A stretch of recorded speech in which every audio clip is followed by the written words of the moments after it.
your attention, please? I'm Hermione Granger. And you are? Rubeus Hagrid, keeper of keys and grounds at Hogwarts. Let me introduce you to your new defense against the dark arts teacher. Me? Together we shall cast ourselves into the future. Don't call me Nymphadora. I'm Malfoy. Draco Malfoy. I'm Rita Skeeter. But of course you know that, don't you?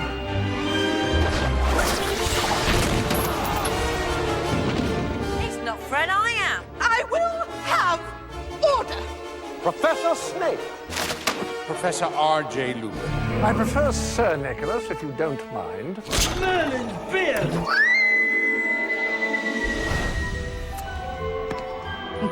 I mean, I'm just Harry. Just Harry.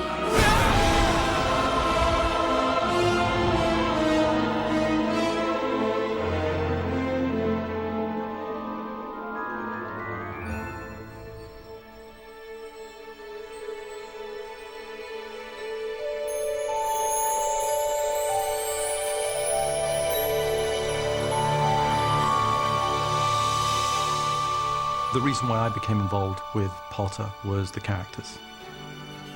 I loved these characters and I related to these characters in some way, each one in a different way. The characters, they are well drawn, they are multi-dimensional and unpredictable and funny. Even more than that, I think, is the fact that the relationships between them are so clear and so beautifully written. And not just the primary characters of Harry, Ron and Hermione, but the secondary and tertiary characters, the teachers and the students. They've seen each other go through highs and lows. They've been on the journey together. And when we're making the films, we really do look at the story and the characters first. That's the heart, that's the soul of the film.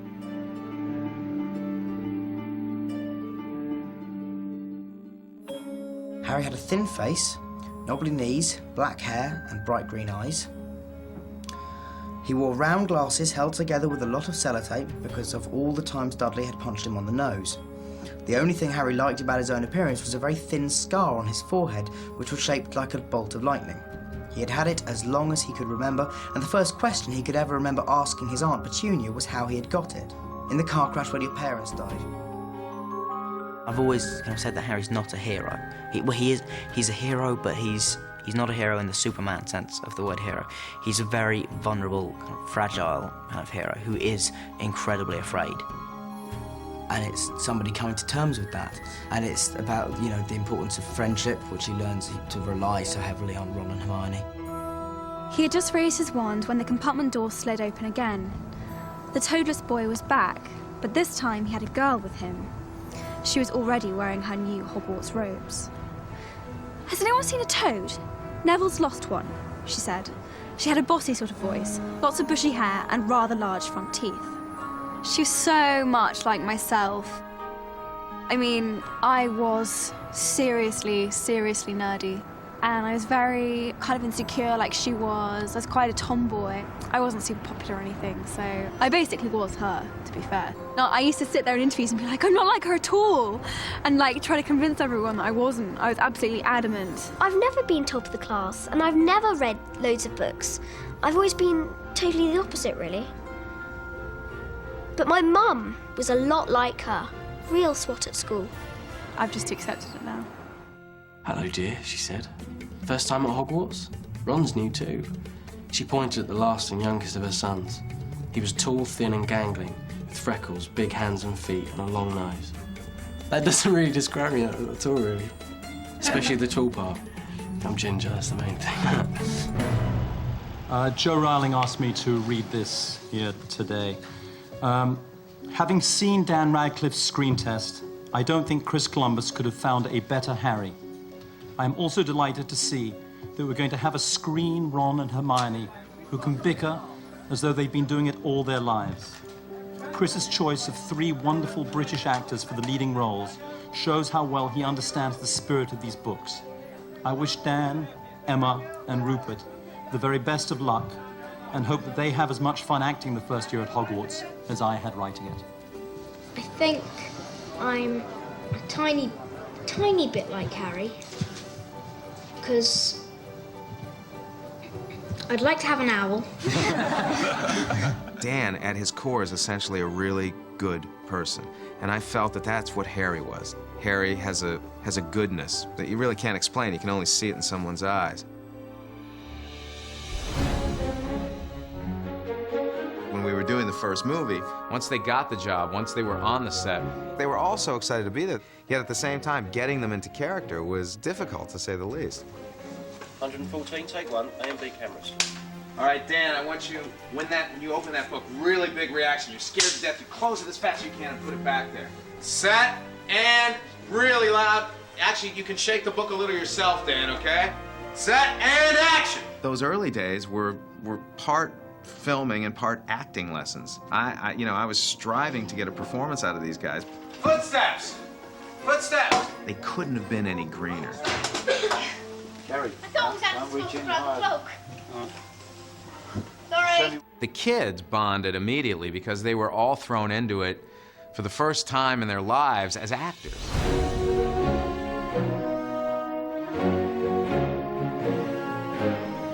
The lack of experience certainly bonded them in a way where they were committed to doing their best, even at that young age. You go down to the bars, there's no such thing as magic to the bars, then you close it. And then you go join Dudley in there, okay? It was overwhelming because, particularly something like Harry Potter, when every kid's got their vision of what a character is, what a place is, you know, what Privet Drive is. You're not going to obviously please everybody, but you hope that the majority of people will see that what you're doing is right and correct and fulfills something that they've got in there. Now, Richard, play it like to that. You know. I think a lot of the actors were anxious that they would live up to the iconography of all of those characters. It was tricky in the beginning because with the world of Harry Potter, there are parameters, and in that world, Dumbledore wouldn't do that, Harry wouldn't say that, and sometimes it's quite hard until they get really immersed in the world. Who do you think it was that carried you out of your parents' house Halloween night 10 years ago? Who do you think it was that took you to Dumbledore? You can't go and think, what would Spencer Tracy do here now? Because most people haven't played a giant. So you're kind of on new territory. Better than school, isn't it? Excuse me. Hagrid, I figured he'd move very, very slowly, because anyone who's 8 foot tall and probably weighs about 550 pounds is not going to turn around quickly, because the last time he did it, he probably killed somebody. So I figure he moves in quite a sort of ginger, rather delicate way for fear of breaking things, and sits down very, very slowly in chairs and hugs people very gently, you know. I still need a wand. A wand? Well, you want Ollivanders. There ain't no place better. You have to use your imagination of what you think it would be, and from the script you feel the style of the piece. And when you think you've got to understanding the style of the piece, I wonder, then you're getting close to what the reality of the piece will be. I always turn to the books. They have details in the scripts don't. One of a wizard's most rudimentary skills is levitation. I studied that scene, particularly his charms class, because it has little details in there. He was a gnome-like wizard, which tells me he's not quite human, so that's where the voice came in, the kind of slightly pitching it up a little bit. He stands on a pile of books to teach and falls off of the book, so he's slightly clumsy, perhaps. So all these little bits of information can be added to build up quite a vivid picture of a character. Another year gone. Gryffindor wins the House Cup.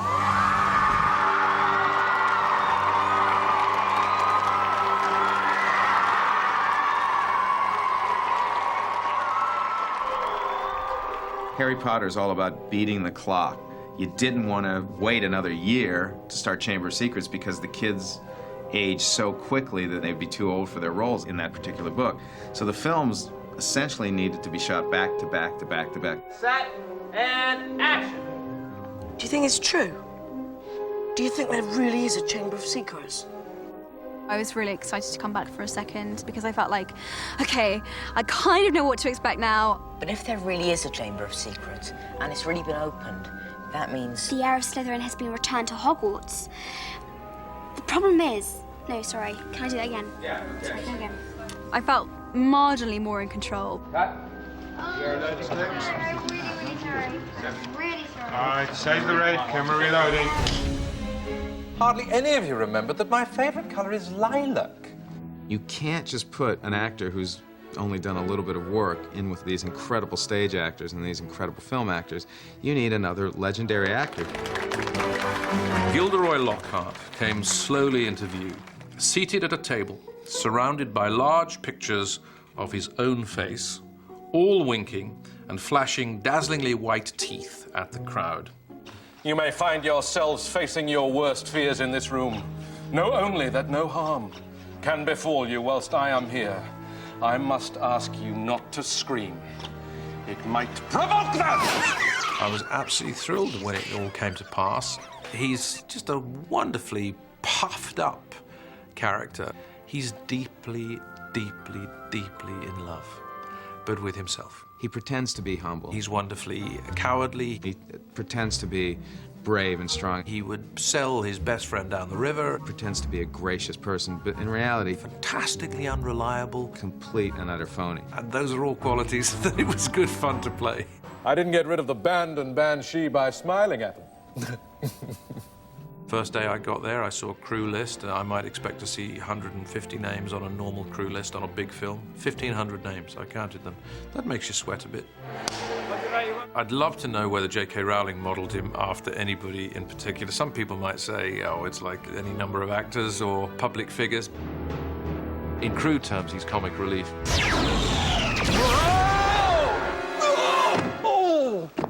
And sometimes he's rather more than that. Do you think he's all right? Who cares? B camera mark.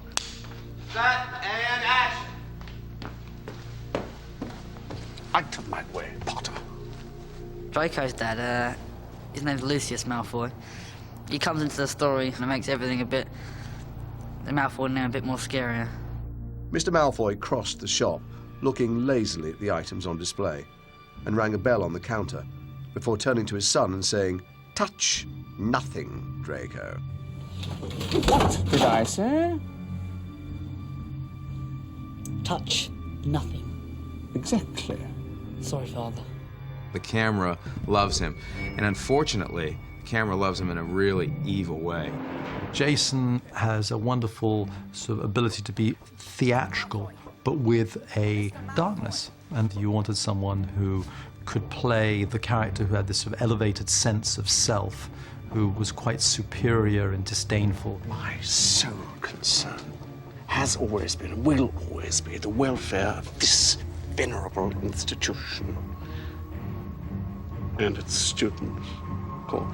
I'd watched the first film and I'd seen what a horrible little git Draco is. Like everybody else, I despised him and wanted to boo him off the screen. And I was trying to take some inspiration from who he was. And so I thought that partly my job was to help you understand why he turned out like that. So as much as I could get on screen, I was just a bully, terrible father.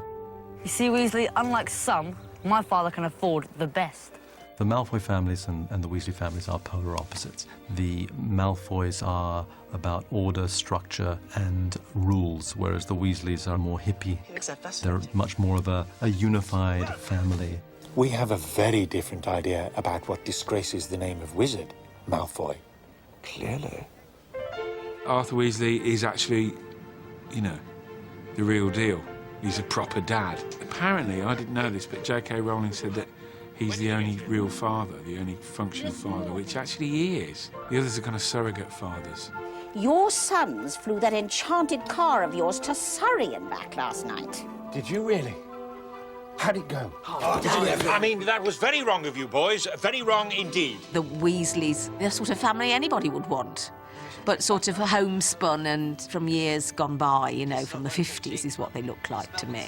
And it's something that people hark back to, isn't it? It's Harry's idea of a good home to be in. And so I think that's what Harry really loves about them. It's not much, but it's home. I think it's brilliant. If if after I've done the old expendo ding dong, Yeah. if I let down and then picked it up in some That's it, yeah. sort of way. Although the young members of the cast were inexperienced, they were the centre of the film. You know, we're supporting them. Dan, you're looking at it in horror. Well, of course, that can sometimes happen. They were growing as young artists and young performers, and you could see them acquiring knowledge as they went. Now, kids, one thing everybody's forgetting. After his spell, everybody goes, Emma, really big reaction from you. You're staring in horror. This is your friend, okay? Emendo! You really felt the sort of learning power, the learning spirit of Hogwarts was alive in the very sort of process of the realization of these roles. It was definitely a curse that killed her. Probably the Transmogrifian torture. Encountered it myself once in Ouagadougou. The full story is in my autobiography. Sometimes we, as adults, actors, we can complicate things and try and find something that's maybe not there or add something when it's not necessary. And sometimes the simplest approach, the most direct approach to acting a part is the most effective. And the kids can teach you that kind of thing. If someone says, run over there and scream like an owl, or run over there like a dog, you just do it because that's what you've been asked to do. You don't think, no, what is my motivation? Why am I doing this? You just do it because you're so young. Yeah, okay, where am I going? Over there, run. I had arrived ready to work with children that were younger than me and less experienced than me. It was my last shot of the film, was where Lucius flounces out of Dumbledore's office, and there was no line there. And I said to Chris Columbus, I just feel like he'd say something on his way out, having been humiliated. He said, well, try something. Let's do it again and try something. So we were shooting, and Dumbledore dismissed me, and I turned to Daniel and I said, let us hope Mr. Potter will always be around to save the day. And Daniel stepped forward and he said, don't worry, I will be. It was absolutely electrifying.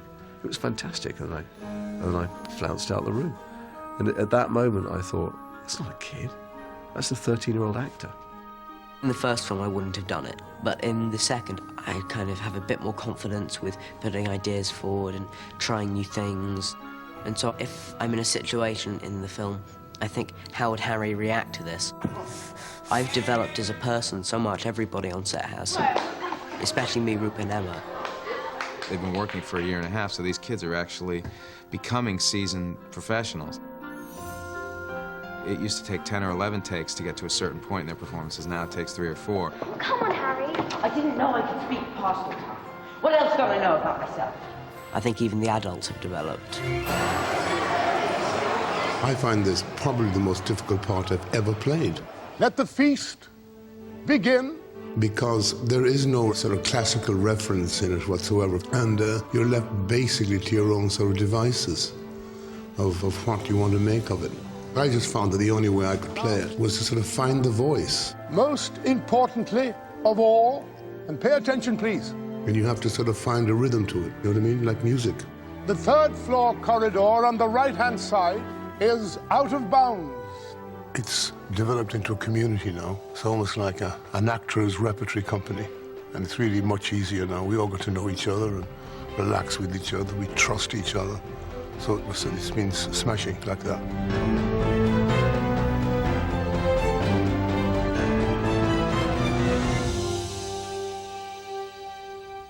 It is not our abilities that show what we truly are. It is our choices. We got to the point of editing the second film, and Richard was getting sick. And I remember going to visit Richard at the hospital. He was very ill. At that point, the doctors were saying he was going to get better, he was going to be fine, but you just had a sense that he was not going to get better, that he was really frail at this point. And he said, the last thing he said to me is, you better not think of replacing me. And I said, don't worry, how can we ever replace you? And that was really the last exchange we had. And then he passed away 2 weeks later. There was certainly a sense of great loss. We'd lost a great actor, we'd lost a really nice chap, and we'd also lost Professor Dumbledore.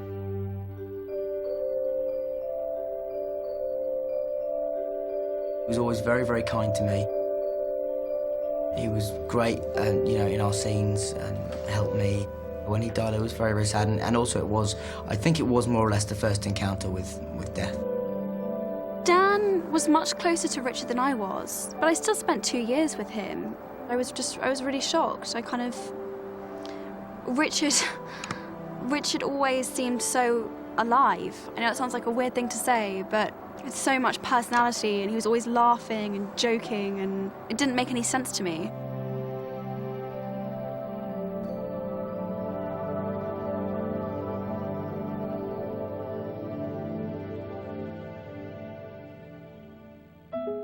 So it's Lumos Maxima once, doesn't work. You get frustrated, so you throw the second Lumos Maxima, and the second one is going to be the huge one. Like, should I see something in the book that tells me to do something a different way? I think that you already read instructions. It's more about... Perfecting it now. No, the word is expectations.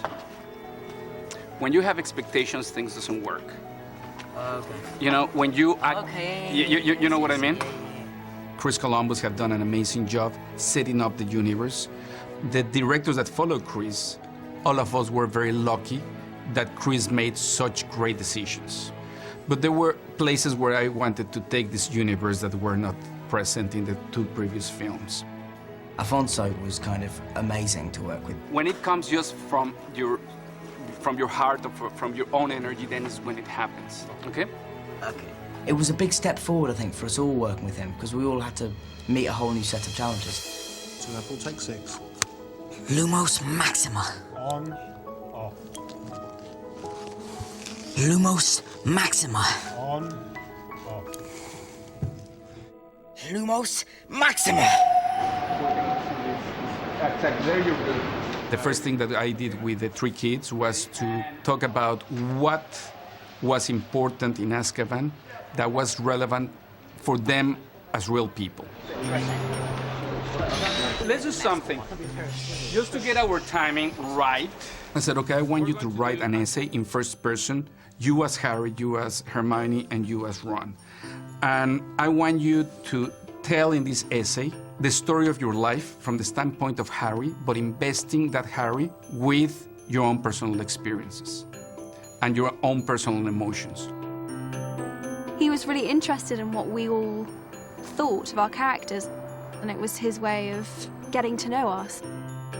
I loved writing down all my thoughts on her and scanning through the books to find quotes to back up what I was saying, and I loved that he had asked me to approach the role in an intellectual and personal way.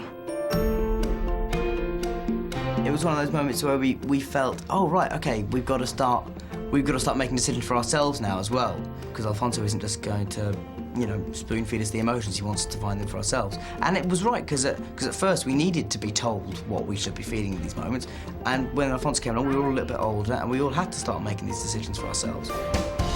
Emma, being Hermione, wrote something like 30 pages long. Emma just came in with reams and reams of paper. That had this brilliant purity. I came in with one side of A4. Daniel wrote something with raw emotions. Rupert, being Ron, didn't deliver the essay. It would have been quite helpful had I done it. Actually, I forgot to do mine. I think it was around some exams as well, and it was quite a lot. And actually, when I questioned why you didn't deliver, it says Ron would never deliver the essay. So I said, okay, you understand your character, it's perfect. We just did what our characters would do. It's just works, isn't it? Now, what do you want to do with these ferrets? Show me. Just go like... What would you do? Show me.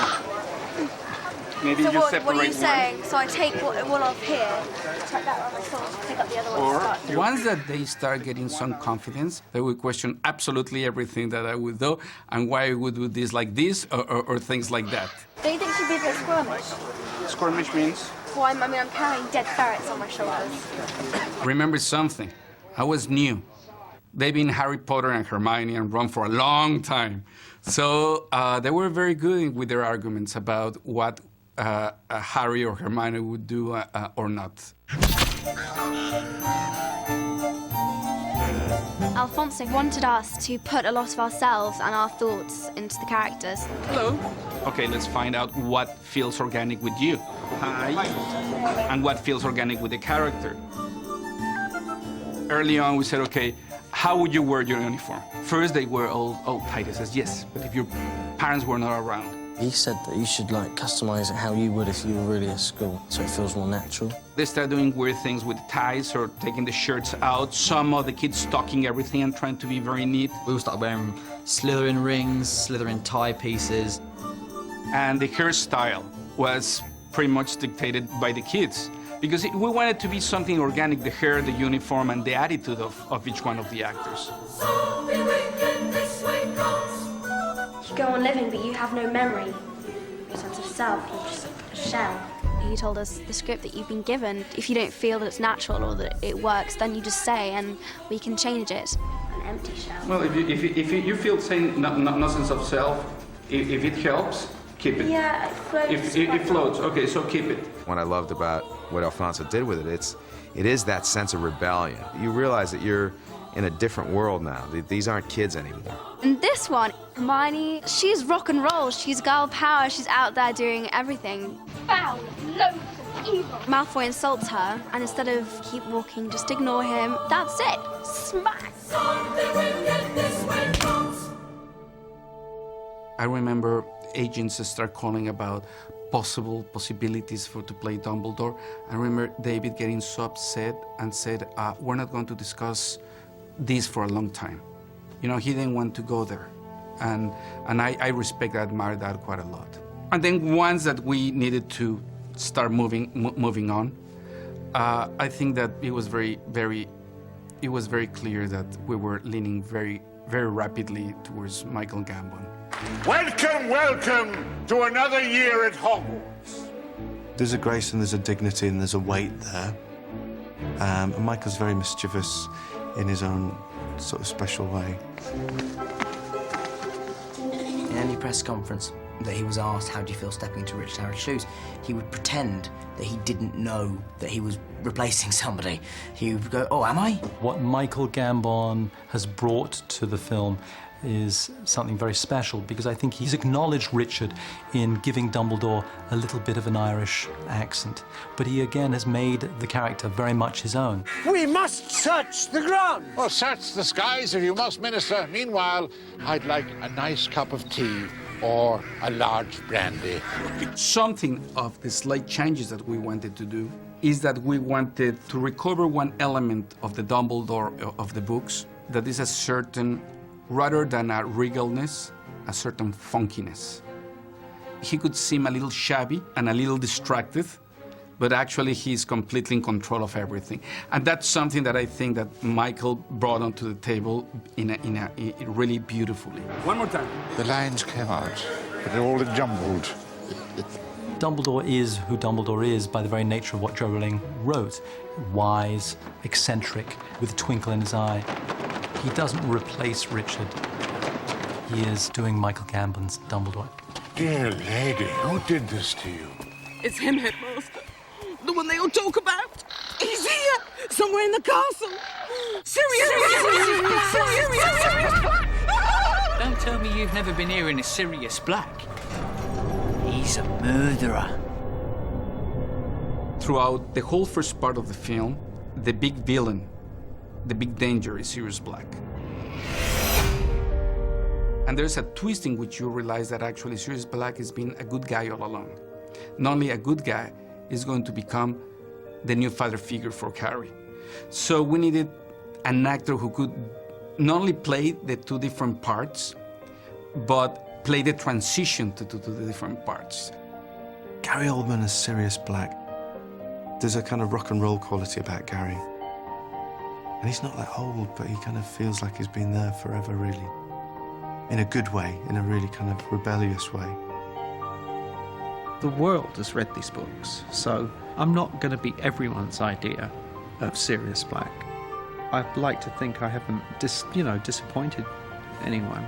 Gary said that he's one of his most difficult characters to play because he says, I'm used to masks. And he said, this Sirius Black is so raw. That voice is mine. I'm not playing accents, I'm playing my own accent. I'm not playing masks, pretty much this is the way I look. And emotionally, is dealing with something that is so close to him, that is his relationship with his children. So I think that you can see that rawness in his relationship with Harry. The first person I was consciously quite scared of working with was when Gary Oldman came in. By that point, I was more knowledgeable about film and about drama, and I knew a lot of his films. So working with him was very frightening. It's cruel that I got to spend so much time with James and Lily and you so little. I kind of treat Harry like an adult, really. And also I'm living a friendship through him because he's so like James, who was my mucker, my mate. But know this, the ones that love us never really leave us. So I'm a man very much emotionally rooted in the old days, when we were the young order. I found that when I would see the flashbacks of the parents of Harry, James was a very cool dude. In their youth, James, Sirius Black, Lupin, Peter Pettigrew, they were this mischievous crowd. Alfonso had this idea that we were a little like the Beatles. That kind of Abbey Road look. And that Sirius was a bit of, he's a little bit reckless. So we were thinking that he was kind of a little bit like the John Lennon of the group. Well, Sirius, looking rather ragged, aren't we? Finally, the flesh reflects the madness within.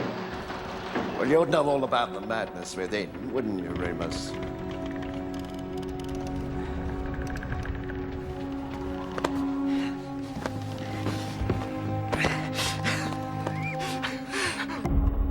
Lupin was another new character we're going to introduce in Azkaban. There was a lot of discussion who should play this. Nobody quite does troubled as well as David. Preoccupied. It's like there's always something at the back of his mind, like he's forgotten something. My goodness, you poor thing. You remember the sensation then? Oh, this is nothing. Lupin needed, in a way, the opposite journey than Sirius Black. If Sirius Black was going to be from a very dangerous character, turning him into the most lovable character for Harry, here was the other way around. Run, all of you, now! It was how you have a character that is absolutely full of love and understanding, then to realize that he's a monster, and you see him back and you don't judge him because you still love the pure side and the bright side of this character. A favourite teacher, you know, is how Harry describes Lupin, and indeed J.K. Rowling describes where Lupin comes from for her. And so I sort of look back at some of my favourite teachers when I was back at school, my English teacher, my drama teacher, my art teacher, who took me under their wing. In The Prisoner of Azkaban, most of my scenes are with just Dan.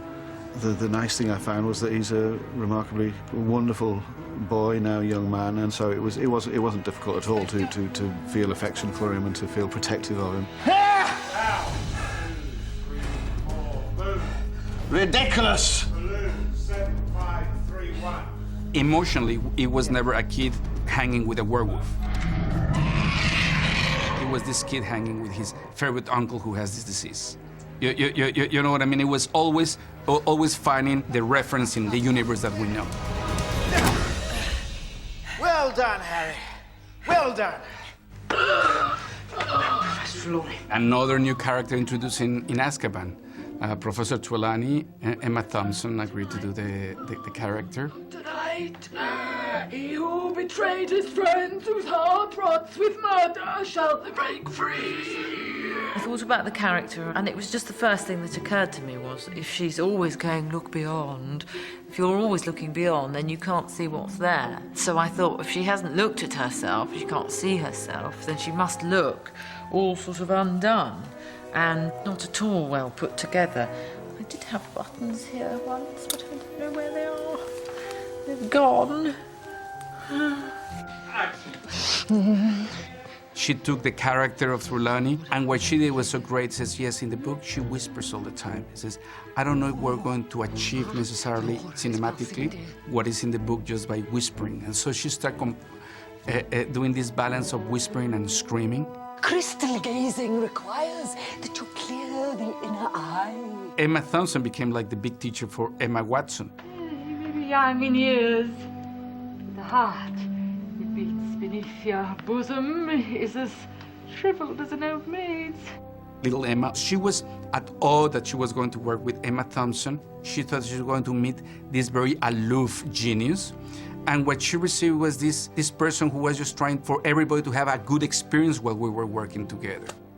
I loved Emma Thompson. She treated everyone with exactly the same level of respect. And if I keep acting, which I hope that I will, I hope that I would be how she is as an actress. I do wish I was with you until Christmas. But it's been gorgeous. Thank you so much. It's been such an honour. I've loved it. I have.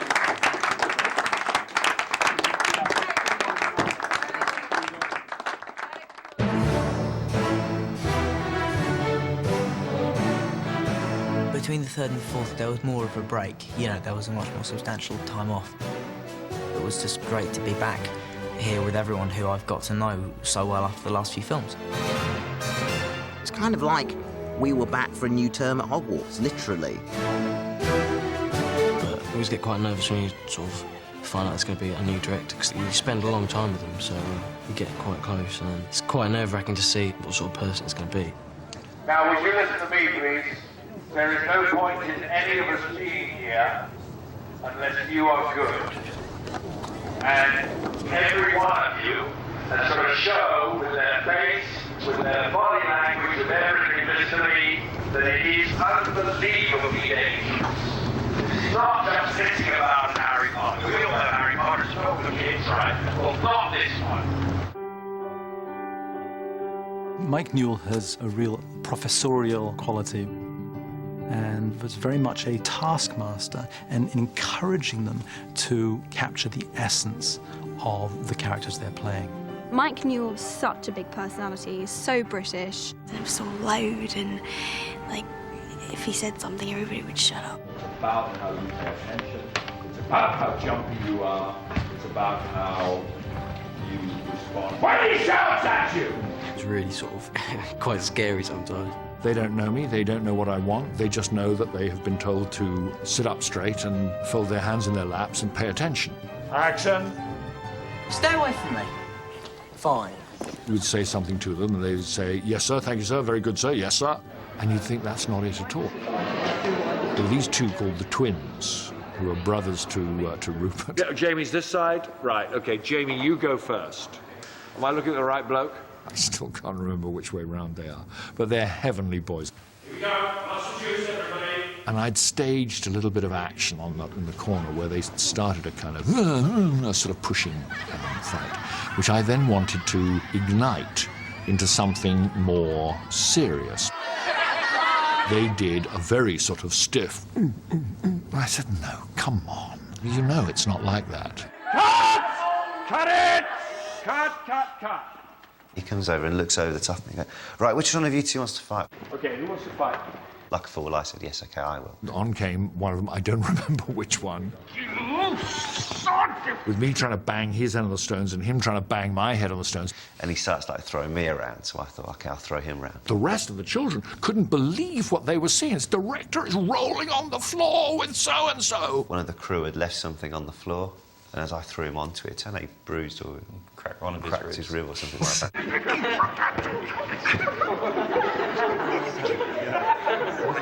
So I had to be helped up off the floor like the old man that I was. And of course they found the whole performance absolutely hysterical. And I, at that point, stepped over a line with them and they kind of knew I was all right. He let it all go and made it really unintense, unrestricted, which helped us immensely. He really had the characters going totally different to what we'd done before.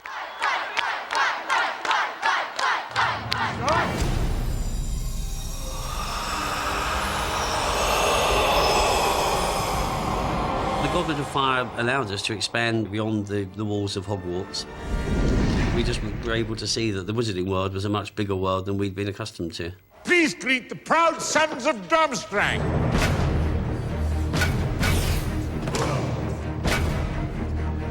Durmstrang and the Bobbitons both have much better opening chance than us, and I'm pissed off about this. Stan, you're a Durmstrang. Would you not agree that your blokes have got, and the Bobbitons have got a much better entrance? We met the Durmstrangs, the Beauxbatons, who were quite exotic by comparison to our sort of English public school. They come in doing martial arts, and ours is the Hogwarts, Hogwarts, teach us something, please. Hogwarts, Hogwarts, Hogwarts, teach us something, please. Hogwarts, Hogwarts, Hogwarts, teach us something, please. So we bid you truly welcome. You are a funny lot.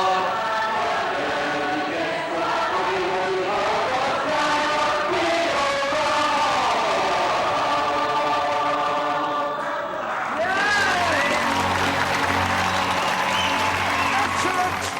We now have our 3 champions. I'm Clémence Poésy, playing Fleur Delacour in Harry Potter. In a way, she is what English think a French girl would be. I mean, she's very chic and very, Miss Perfect all the time. Victor Krum is the Bulgarian seeker. He's described as more of a physical being rather than talkative. Cedric was just already a pretty fully written character. He's a pretty significant part of the book.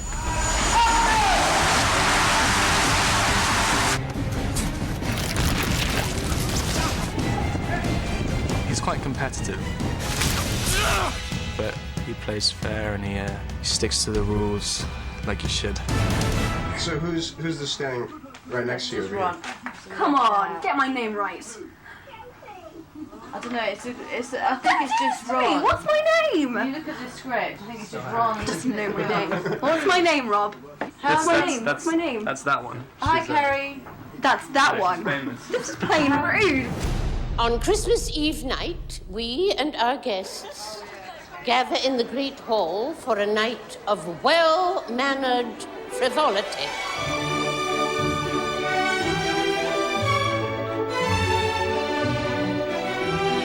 Harry falls completely in love with Cho Chang and asks her to the ball, and she's already got a date.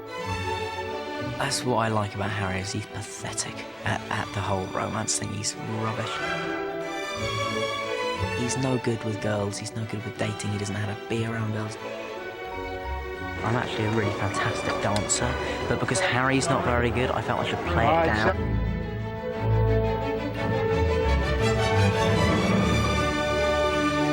Ron's changed a bit, like, he's a bit more mature now.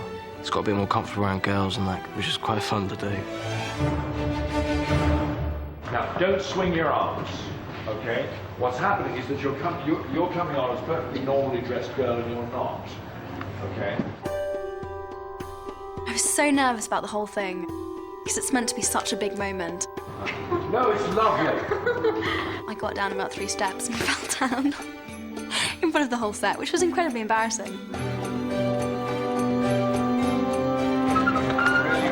People barely recognise her. People are saying, is that really Hermione Granger? Is that her? It's about, again, as usual, her feelings for Ron, which won't leave the surface. The whole point of the tournament is magical international cooperation. To make friends on ice cream. Ron, he went through quite a hard time in that. I think he's got a bit more than friendship on his mind. There was a lot of jealousy going on and he wasn't in a good place at the ball. Are you going to ask me to dance or not? No.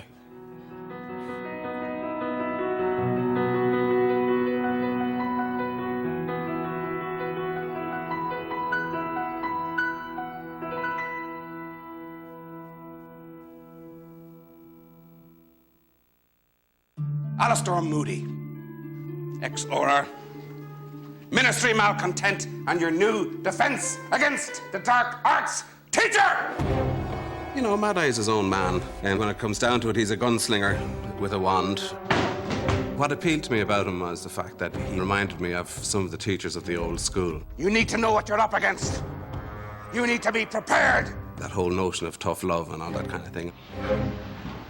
Brendan Gleeson has a real challenge in this to play a man who is not who he seems to be. And Brendan goes into such tiny, specific detail when he's making the character. He developed this wonderful shiver. They say I'm mad. Which, as soon as he'd had a pull on his flask, which everybody thought was booze, there would be this kind of as it gets it up to the nerve ends. What was it like? What was he like? Who? The Dark Lord. Shh. Don't say his name. You know who. Do not speak his name. You know who. Whiter than a skull, with wide, livid, scarlet eyes. Voldemort had been talked about for so long, and the build-up to Voldemort arriving in the books is just immense. And a nose that was flat as a snake's, with slits for nostrils.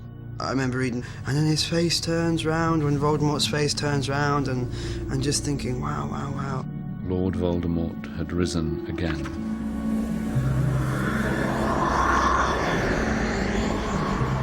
How do you create that character who has such an effect on an entire universe that some people have followed him, and most certainly a huge number of people have been intimidated by him, and that he is a worthy adversary for not just Dumbledore, but ultimately our hero, the chosen one, Harry Potter?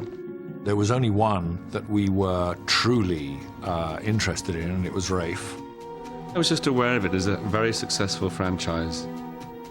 I hadn't bought into it.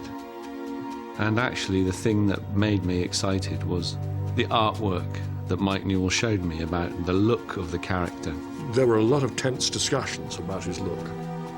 To his great credit, David Heyman, the producer, always said, you've got to make his face weirder than just a human face.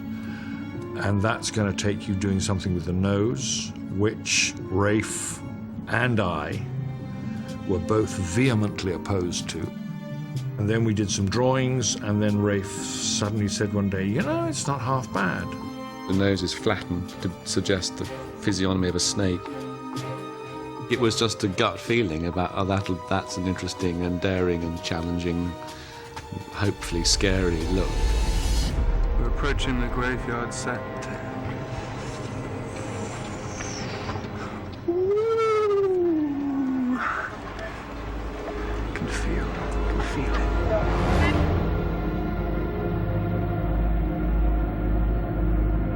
It wasn't going to slip on screen quietly. It came on and hit it with such ferocity and viciousness. There's something incredibly primal about what he does as Voldemort. When he popped up and he was very fleet of foot, he was like a dancer. He plays it with a lightness and a mercurialness and a sort of sensuality. There's attractiveness about it, although he looks like some weird mixture of reptile and sort of broken fallen angel, doesn't he? Fate, Harry. That's what brought us together 13 years ago. The hard thing is, he's really a personification of, quote, evil, which I think is impossible to play. I mean, you want to feel there's a living mind and a brain behind any of these so-called villains.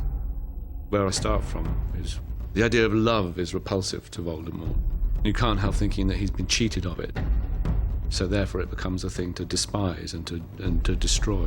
When dear, sweet Lily Potter gave her life for her only son, she provided the ultimate protection. I could not touch him. It would be easy for Voldemort to become this kind of archetypal bad guy, but Rafe imbues him with some very scary corners. He wasn't just a block of ice. You could see that there were an enormous number of things that were going on just under the surface with him. You can't play the whole scene on one note, so you've got to look for the little gradations and nuances. So you try things. How lies have fed your lamp. Do you know where you're standing? Do you know where you're standing? in trying them, stuff happens. It gets more fluid, it gets more fluent, I suppose, more fully inhabited. No matter. Things have changed. I can touch you. Now. Mike Newell was quite keen that we didn't deny the moments of overt visceral rage and a sort of ecstatic rage and a delight in a way, a sort of sadistic delight in the power he's got. Attaboy, Harry! I think you can sometimes cheat yourself and the character and indeed the audience of those kind of red-blooded moments. At the same time, I'm trying to find a balance. Mike just said, don't go all subtle on me. Let me see a few moments of craziness. I didn't want to talk to Rafe that much, simply because I know that I'm not a good enough actor to actually be talking and then suddenly have to turn around and pretend that he's my worst enemy. 1073, take 2. B camera, A on the end. Maybe in 10, 20 years I might be able to do that, but now I know that I can't. Pick up your one, Potter. So I didn't want to get into big conversations with him just, before we were doing takes and things. Don't you turn your back on me, Harry Potter! I want you to look at me when I kill you! I want to see the light leave your eyes! That's, I think, the most focused the set has ever been on all 4 films. There was a real sense that the last 3 films and everything we've done in the 4th film up to this point, it's all building up to this scene, to this confrontation with Voldemort. This is not only what a lot of the wizarding world have been waiting for, it's also what the audiences have been waiting for. Let's go! So I think we all felt quite a big sense of responsibility.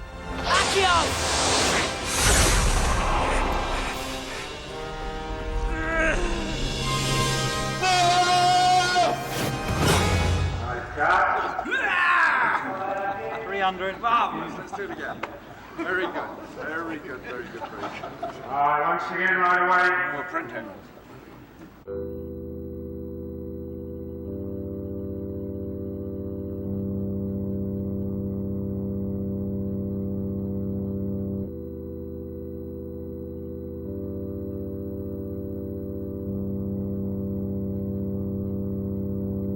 If the 4th film was all about young love and what it's like to discover the opposite sex, one of the emotional drives of this film is how we all have a right, really, to be quite complicated and have a difficult time when we're in our teenage years. The films are growing up, they're maturing. And we thought that David would handle that brilliantly. I'd just love to try one. Just where I walk straight up to him and he turns and he has that look of slight surprise on his face. And I deck him. Let's do it now. Let's do it now. Let's do it now. Yeah, cool.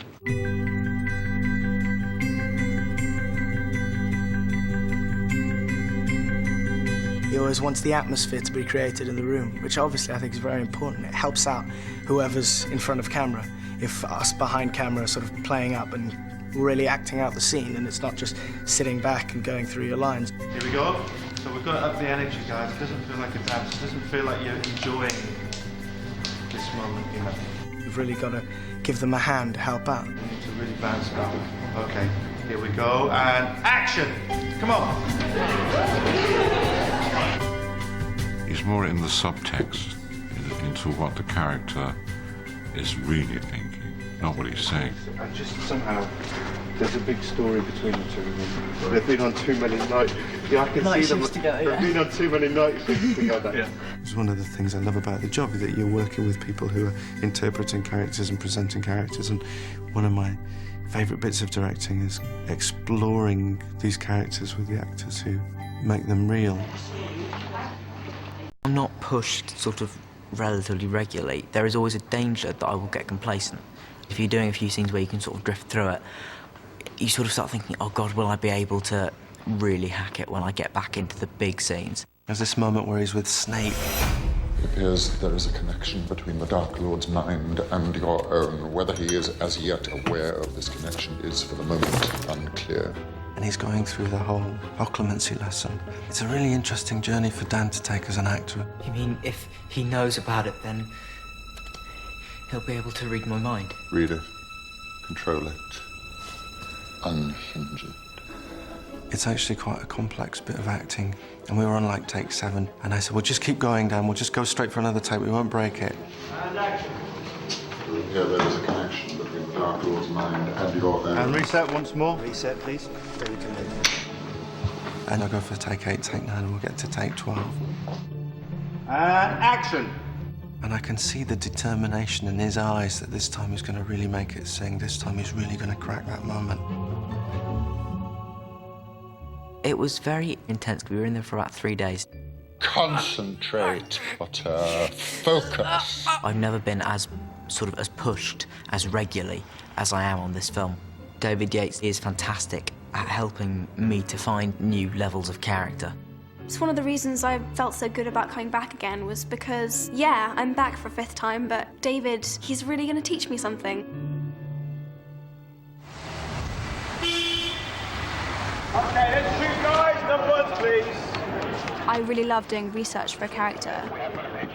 And, like, I have to know everything. I have to understand every single... I'm practically a Harry Potter lexicon. Like, you could ask me anything, and I will basically know the answer. I think Ivana beats me, but just narrowly. Hello, Harry Potter. I've been a fan for ages, so I always wanted to be in the films. And then when Luna came into book 5, I really want to be her, you know? So, what's your name? Ivana. We did this casting call. 15,000 people show up. I think we'd been anticipating a couple of thousand, and it went bananas. The queue went around block after block after block. It was frightening to see how many kids came from all over the UK to audition for Luna. I wasn't nervous because, like, I know Luna so well, and I was thinking, someone has to get it, you know, and I could do it. It was a complete long shot that she was going to get the part, but she came in and immediately you knew that she was special. Unfortunately, all my shoes have mysteriously disappeared. Personally, I suspect Nargos are behind it. I thought, I'm going to do my impression of Luna, what my vision, what I think of her. I saw the tape, and basically the gist of it was, listen, if you don't cast me, that's okay, but, you know, you'll have made a big mistake, because I am Luna. And I just want to be true to Lucy, you know? But, and if you don't like me, well, that's not my fault. It's just because you have a different image of me, you know? So, okay. And they were saying, oh, you come back for a screen test, and you do a screen test with Daniel Radcliffe. And I was, what? You know? I thought I'd be doing loads of auditions. Mistletoe. What's fascinating about Ivana is she's such a fan of Harry Potter. And when we're on the floor and we're working, she becomes Luna, because she's obsessed about her. I think I'm more determined than her, because I don't think she'd stand in a queue for a few hours. That's a Gryffindor trait, I think, really being determined about things. And that was the difference between her and all the other girls who we interviewed for the part. The others could play Luna. Ivana Lynch is Luna. This is the Black family tree. I hated the lot of them. My deranged cousin. There's some very evil goings-on in Black's history, like my cousin. Bellatrix Lestrange. My cousin who's gone wobbly.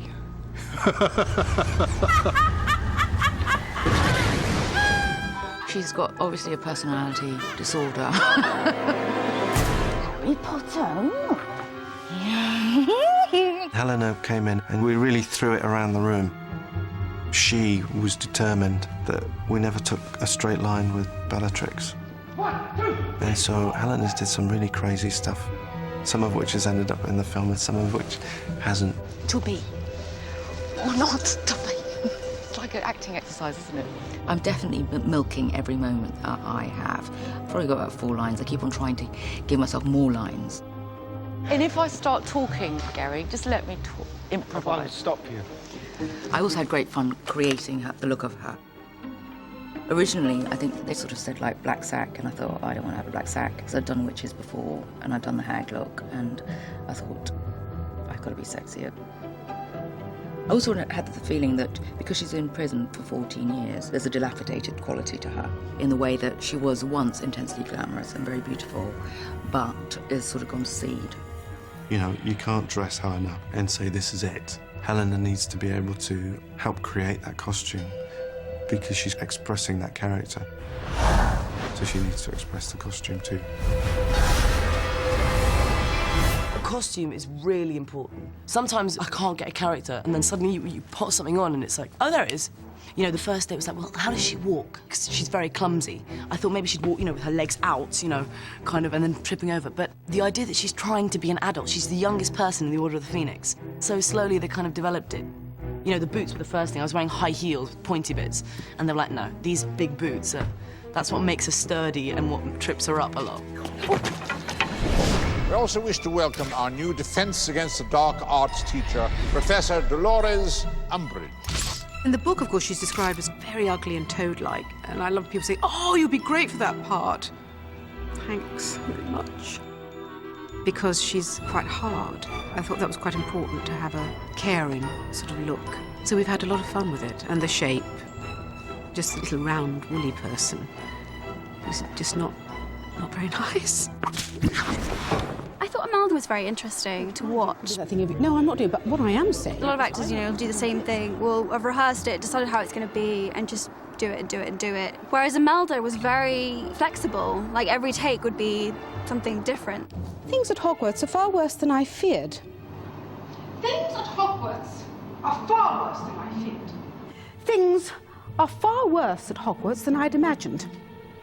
She just sort of works away at it and is very meticulous about it. Something you'd like to say, dear? Oh, there are several things I would like to say. Each term, as it were, there are fresh teachers that come in and give everybody a lift. Blah, blah, blah, blah. Disloyalty. Oh. It's a magic place to be. I don't think I can get it. Oh, disloyalty. Yes. Minerva McGonagall and Dolores Umbridge are two very distinct characters who are very different. But both characters are not what they seem on the surface, and I think that's a very big element of Jo's books.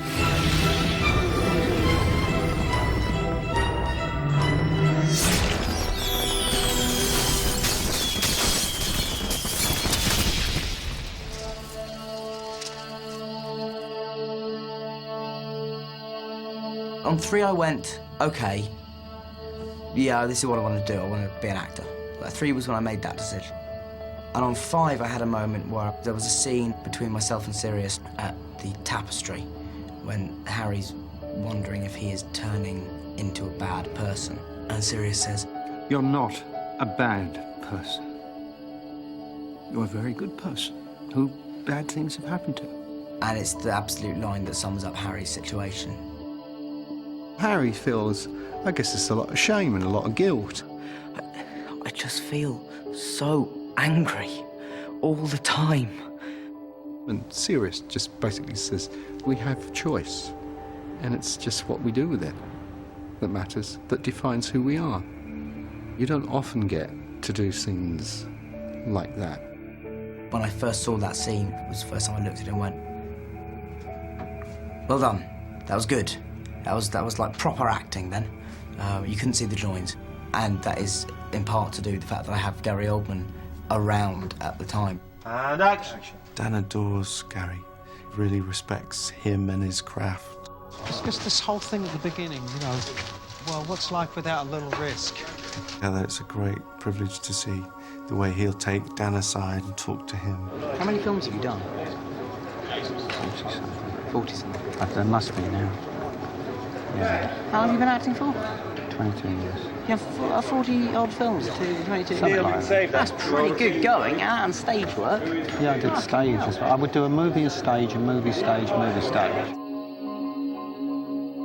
I just watch him and I learn so much when he's around, and I think I raise my game. Your expression, fantastic. Even without knowing it, I raise the stakes of what I'm doing, just because I know he's involved.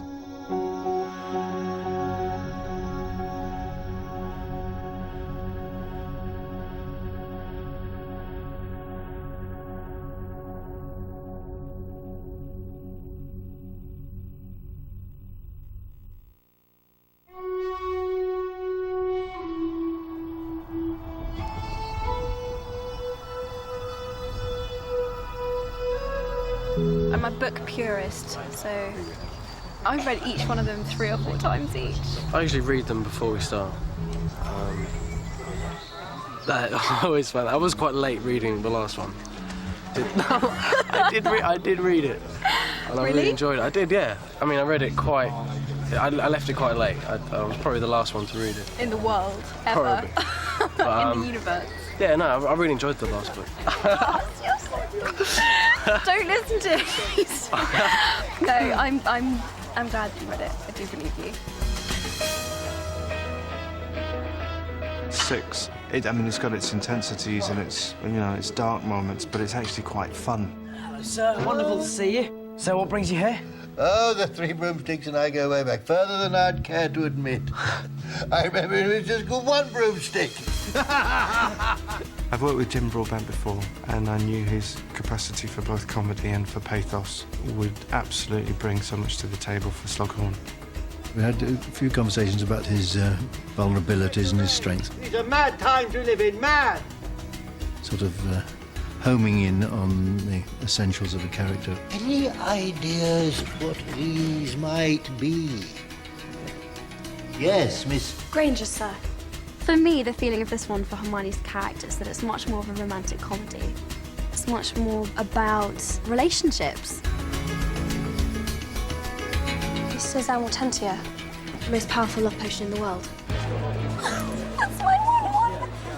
I think Lavender, she's coming in to literally alleviate the darkness and to provide humour. This is actually where I had my screen test. We just gave her Rupert and said, OK, you're auditioning for Lavender Brown. Do something to Rupert that's very lavender. Within 2 minutes of meeting him, like lie on his lap and giggle. I'm your sweetheart. That's my 1-1. I had to sit here and there was a big plate of biscuits and Rupert was sitting here and I had to lean across him and get a couple of biscuits. Do you want? No, I'm fine. And poor old Rupert sat there while Jessie kind of poured and sort of bounced all over him, doing very sort of lavender brownish things. We didn't sort of kiss or anything, which I was sort of half expecting. So embarrassing. Can't believe.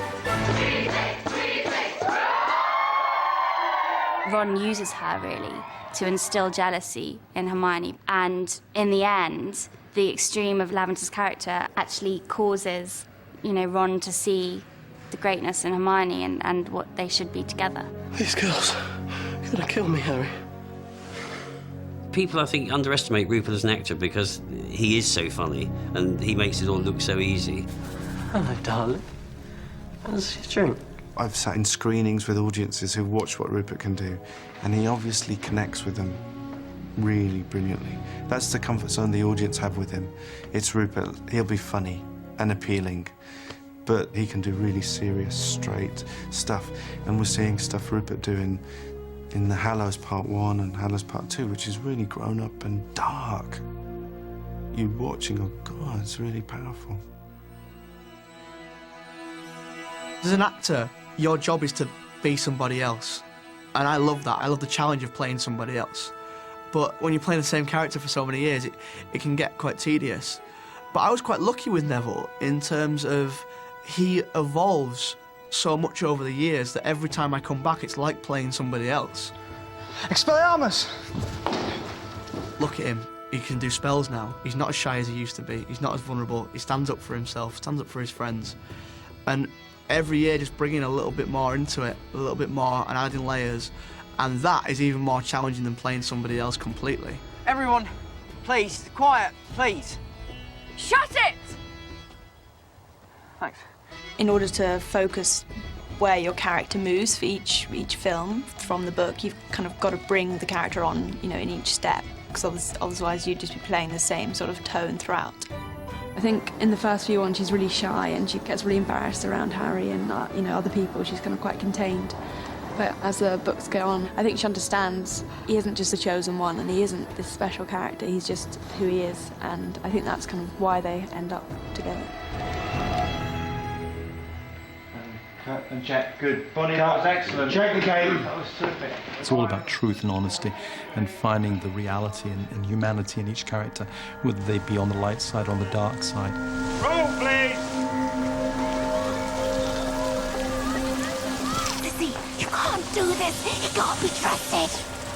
The Dark Lord trusts him. The Dark Lord is mistaken. Avada Kedavra. There is this deep, dark secret that Snape is carrying, and I always wanted that to be obvious.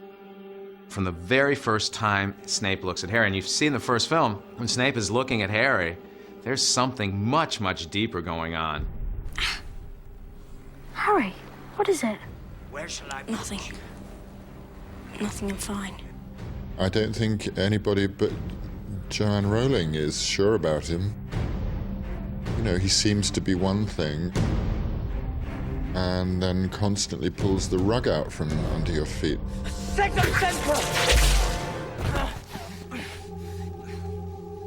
Well, here's the thing, is that he had a separate conversation during the first movie with Joe Rowling. So Alan knew something that none of us knew. He may have known the secret that exists in Book 7. I don't know. He never told us. He said he knew something, and his performance was based on that conversation. You dare use my own spells against me, Potter? Yes. I'm the half-blood prince. The space that Alan puts between words sometimes, you can feel an entire auditorium hanging on that pause, and they absolutely adore it. I can't change the Dark Lord's mind. But it might be possible for me to help Draco. Is it true, he said? They're saying all that down the train that Harry Potter's in this compartment. So it's you, is it? Yes, said Harry. He was looking at the other boys. Both of them were thickest and looked extremely mean. Standing either side of the pale boy, they looked like bodyguards. Oh, this is Crabbe and this is Goyle, said the pale boy carelessly, noticing when Harry was looking. And my name's Malfoy. Draco Malfoy. He starts off as the ultimate sort of slimy head git, if you will, and he slowly, very slowly, matures to the sixth film where he realises that he wants more than just a sort of two-dimensional relationship with Harry. He wants to get involved, so to speak. Enjoy the ride back to London. I think it's been quite frustrating for Tom. Take your hands off me, you filthy squib! In the fifth and the fourth and the third films, because Tom had so much more to give. I don't want your help. Don't you see that I have to do this? I have to. I was so glad when I read the script that he had such a big role. And action. It's like seeing a new character. Because Malfoy becomes so much more complex, conflicted. You see him struggle with his own identity and the task that Voldemort's given him. The thought of someone seeing him this week is like, I mean, that's the moment we should explore, Sure. I think, as well as the emotion of the... All right, well, if we play around with it and you, Play around. yeah, Yeah, we'll have a look. give us a thumbs up when it's a good one. All right, mate. David and I have had great fun sort of talking about where he is in each individual scene, in mind state, and what's he thinking, and it certainly gives you a lot more things to play with, really. Severus. Please. Avada Kedavra.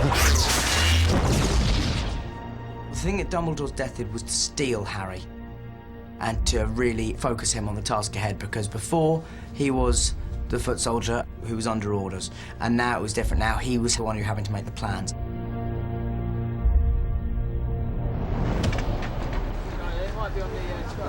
So if you were to turn into Bonnie's shoulder there, just show us what that might look like. Yeah, that's it. And Bonnie, if you were to just put your arm around Dan, and you just hold him, because he needs to be held now. That's it. That's a great shape, if it feels comfortable. I think it feels right. Yeah. Next, guys, come on. Quick as you can, come on, with me. Everyone had read the books, and it was such a big moment for all the fans. All right, so let's stand by for rehearsal, everyone. Within Hogwarts, it's obviously quite a thing to see. You know, you're someone you look up to just completely lying there. And I think it was difficult for all of us. In the series of stories, this is a very big deal, all right? So we have to create an atmosphere here that you can cut with a knife, that we can all feel. And it's not happening, all right? It's very emotional. It's very moving. And if we can feel it collectively, then we might get something special this evening. All right, so you have to all start tuning in and making it quite real. Otherwise, we're wasting our time. Okay? All right, so let's go for it, guys. So let's everyone in position. After a few takes, slowly everyone did kind of feel that same feeling. And I think that was really amazing. Kind of in the middle of the take, you could not really hear anyone breathing or anyone kind of making a noise, and everyone was concentrating on one thing. Dan said to me once, you know, if we have a challenge with a scene, he says, you know, one of the reasons I find it difficult reaching for this is because, you know, my experience of the world is quite limited. But as he gets older and he starts to move into his own adulthood, he suddenly discovers, you know, how challenging the world can be, you know, as a young man. And that's kind of parallel with how Harry starts to grow and mature in terms of dealing with Voldemort and the dark forces. You know, and Dan carries a lot as an actor as well, I think. I mean, it's extraordinary. I don't know how he or Emma or Rupert sometimes deal with it so brilliantly. I didn't feel a huge amount of pressure. It's only recently I've started to feel pressure. It's not pressure to please other people, it's pressure to please myself now. It's pressure to make sure I know I'm doing as much as I can. It can get tough because you can start becoming self-conscious and full of doubt and things about whether what you're doing is actually any good, especially when you've been doing it with one character for a long time. But, you know, you have to sort of power through that and just keep giving as much and just trust the director to be able to guide you in the right direction. At the beginning, I was so sure of who she was. Gryffindor! At the beginning, she was just this bossy little girl and she wasn't very real. And now I feel like I'm playing somebody very real and very complex, and I think it's got harder. I think it's got a lot harder.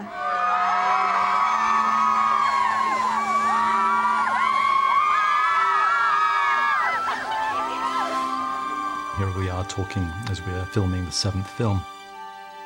And we've had the most incredible cast. I mean, we've been very lucky people want to be a part of it. Who's your favorite character? Harry! Everyone! Everyone! You've got these wonderful actors who I would dream of building a movie around.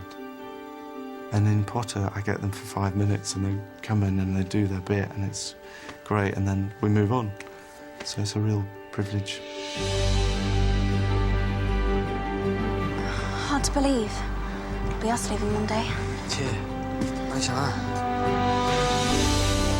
It's impossible to say really why these films are so popular, but something about those three, Harry and Hermione and Ron, exploring the themes of friendship and betrayal and trust and fear and courage and love, has engrossed the whole world. And the relationship between the three of them in the films simply has translated into life. There they are. They have the same relationship between Rupert, Dan and Emma as between the characters. Obviously, we've been through a lot together. We've been through this whole experience together, and we've got quite a strong bond in that sense. To see them on film and to see how far they've come, they've really developed into some fine, wonderful actors. A lot of the audience have grown up with them, and that's unique.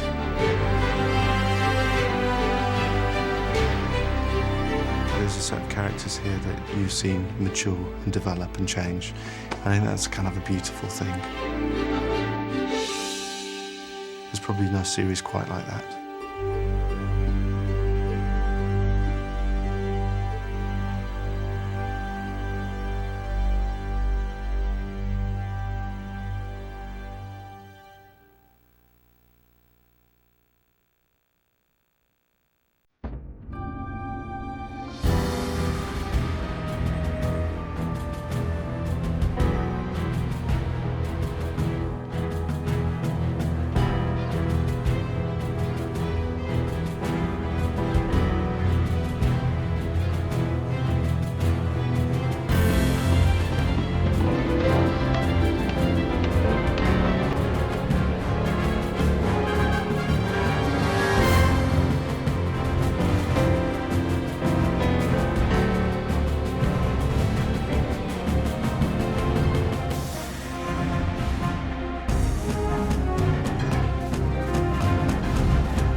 1 year ago, he learned the truth. You're a wizard, Harry. And his first year at Hogwarts School became legend. And so, for Harry Potter and his friends, another year begins.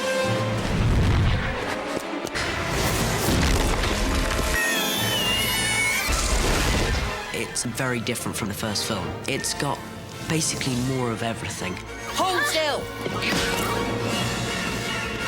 There's kind of more room for action. Much more adventurous, yeah. The chamber is said to be the home of a monster. I can't wait to see the spiders. What? It continues to be a faithful adaptation of the second book. Who are you? Dobby the house elf. I think it's funnier than the first film. There's new characters in this. Nice big smile, Harry. Together you and I rate the front page. Everywhere that Gilderoy intercedes or intervenes, it causes some version of mayhem. Draco's back, and he's a lot worse in the second film than he is in the first. It's just great fun. But if there really is a Chamber of Secrets, and it's really been opened, then that means that The Heir of Slytherin has been returned to Hogwarts. The first film opened on Friday, and then on Monday we were immediately into shooting Chamber of Secrets. You know, you just back to work, back with the people you know. Hey, welcome back. It was really good to see everybody again. It was really good to actually sit in front of the camera and film with them. The challenge of the first film was to basically explain to the audience what's going on in this kid's life. Having done that, you can get into the second film and immediately get into the story. That's what's exciting about doing the second film. He's discovered his home at Hogwarts. Hogwarts is where he belongs. And when he comes back, he discovers that there's a real threat to his school. The Chamber of Secrets has indeed been opened. Oh dear, we are in trouble. Unless the culprit is caught, it is likely the school will be closed. Hogwarts was founded by 4 professors. One of them was Salazar Slytherin. So Slytherin built a secret chamber in the school called the Chamber of Secrets, where he could go and work on his dark magic. The only way the chamber could be opened was by the true heir of Slytherin. And in the film, we try to find out who the heir of Slytherin is. Our goal with the films is to have them be true representations of the books in spirit and in story and character. You heard what Hagrid said. Follow the spiders. They're heading into the dark forest. Wait, spiders? Why couldn't it be follow the butterflies? It was also exciting to make a darker picture, slightly more of an action-adventure film this time around, which is really exciting to me. It appeals to the 10-year-old boy inside of me. Don't panic. Unlike a pure remake or a pure sequel, it's a story that exists on its own terms. Can we panic now? Harry's character is very different from in the first film. Harry's a lot stronger character. In the first film, Harry's very reactive to everything around him, and in the second film, he's very proactive. Rictus Sempra! Harry! Hagrid! Hello, Hermione. Hermione definitely becomes more sort of easygoing. She's kind of a little less obsessed with books and work, and she kind of settles down a bit. Why are we brewing this potion in broad daylight in the middle of the girls' lavatory? Don't you think we'll get caught? Ron's kind of changed because his sister's now there, and he's kind of got to be the big brother, kind of looking after the sister. And in this film, we've got the owl. I've got the owl, Errol, who's really, really stupid and clumsy. What we really wanted to explore in the second one is the fact that the kids are getting older. It's the second year at Hogwarts for these 3 children. So things are starting to get a little more complex. Relationships aren't as simple as they once were.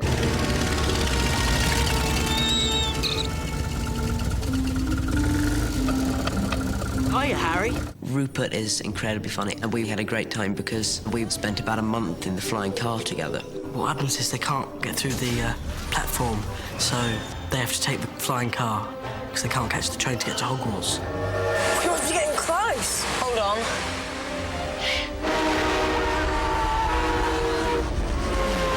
Which, in the end, turns out to be an incredibly bad idea, as they end up flying straight into an incredibly violent tree.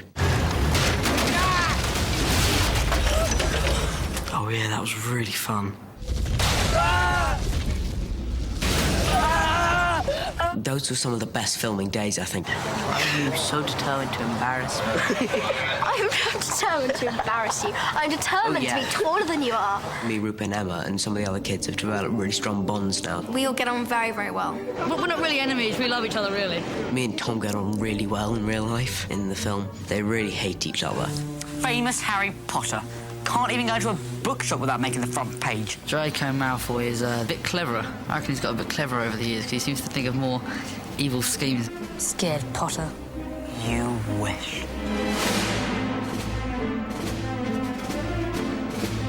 I cheat a little bit at the beginning.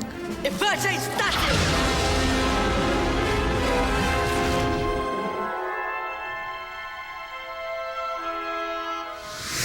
Ladies and gentlemen, Mr. Gilderoy Lockhart.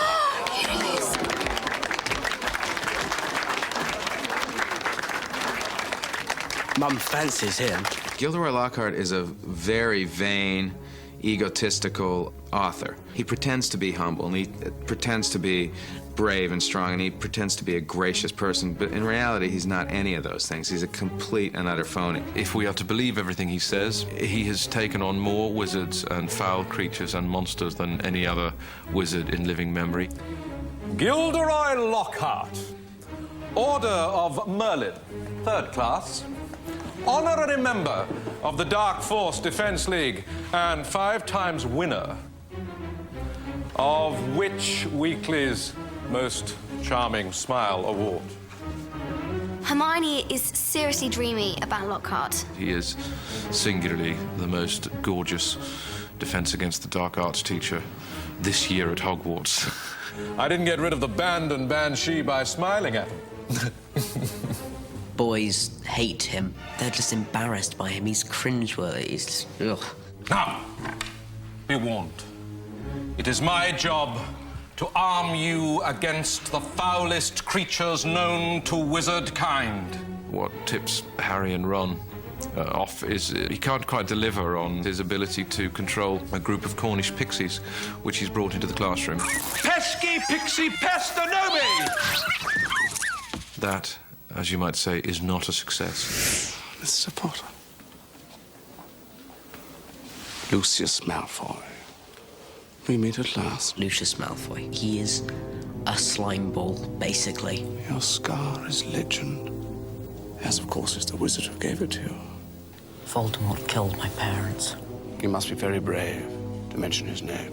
Well, Lucius is a very dark character. I mean, he's a thoroughly, thoroughly unpleasant man. He's completely supreme in his arrogance and ruthlessness. There's nothing that he wouldn't do. Out of my way, Potter. So the camera loves him, and unfortunately, the camera loves him in a really evil way. He personifies evil to me on screen. And you must be Miss Granger. Yes, Draco's told me all about you. The fun in this for me is being as grotesque as I can and yet trying to make it real. It's tricky with Lucius. There's not a lot going for him in the popularity stakes. Remember, and slow, telling a tale, big and sinister, soft, set, and action. It's been 50 years since the chamber was last opened. You wouldn't tell me who opened it, only that they were expelled. The one thing that the success of the first film enabled us to do was to sit back and be a little more relaxed about what we were doing and have a lot more fun with it. That's actually great. So you'll find a lot more humor in this film. There's more of a playful side, certainly from me and the kids. Say something! Malfoy had just been really horrible to Hermione, and Ron tried to stick up for her and did a spell, but it hit him, and he began to choke out slugs. They tasted quite nice, actually. Let's take him to Hagrid. It's an amazing world for somebody to play in. For a 12-year-old, you know, it's Oz. I am so lucky. How many kids in the world would pay thousands to be doing this right now. I wouldn't have swapped this for anything. It was such a great atmosphere, the first film, and we wanted to maintain that experience. So you do form specific bonds, and you form a strong sense of almost family with the crew, and I wanted to continue that on the second film. There was a sense of coming into a family, being the newcomer, but being very welcome. So that was a nice atmosphere, friendly, and people laugh. The kind of humour that's in the books is on the set. And I think everyone's a bit more kind of relaxed, really, you know, just because we know what to do and what to expect. The kids really felt comfortable with all departments, and I thought, well, I'd like to keep it comfortable. Again, it's all about making those kids, the core of kids, feel comfortable on the set. In the first one, I'd never done any professional acting, so I was nervous. Now I know the people that I'm working with, and I know my surroundings, so I feel a lot more relaxed, and I feel as though I can really have a good time with this one. When you look at him, I just want you to give him a cold, hard look when he keeps doing this. Like, don't roll your eyes, just like... Chris Columbus is wonderful. He's magic with those children. He's so patient. He's so understanding. They love him. He loves kids. That's excellent, guys. Really. Good focus.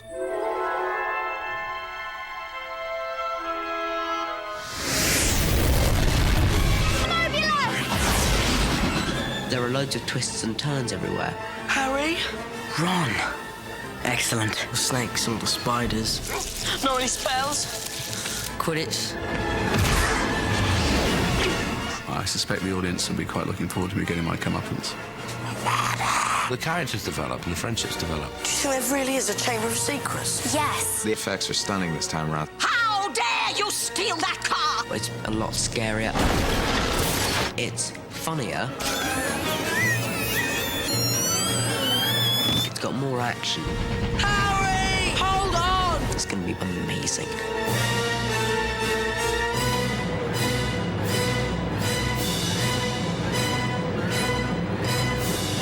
Harry Potter and the Chamber of Secrets. Let us hope that Mr. Potter will always be around to save the day. Don't worry. I will be.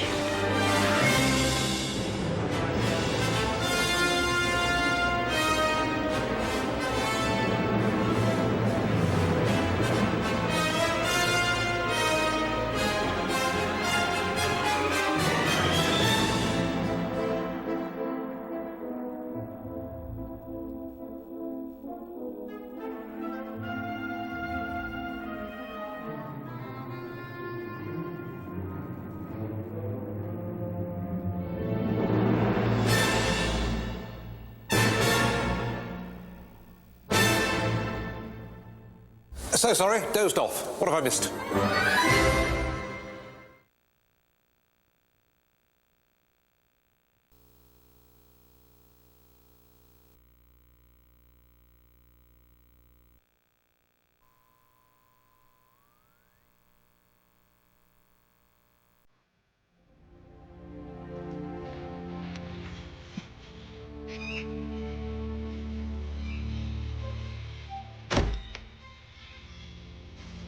Harry Potter. Such an honor it is. Who are you? Dobby the House Elf. Harry Potter must not go back to Hogwarts this year. We must be getting close. Hold on.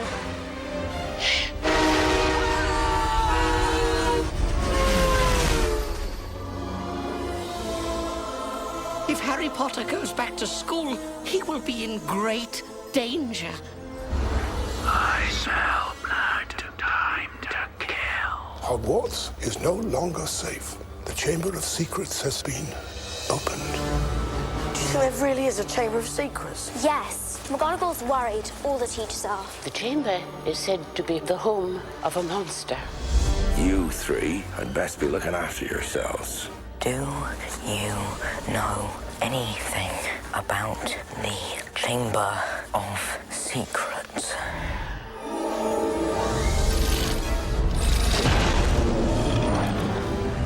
Scared, Potter. You wish.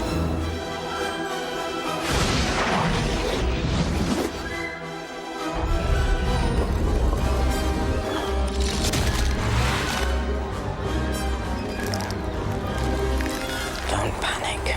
Let's match the power of Slytherin against the famous Harry Potter.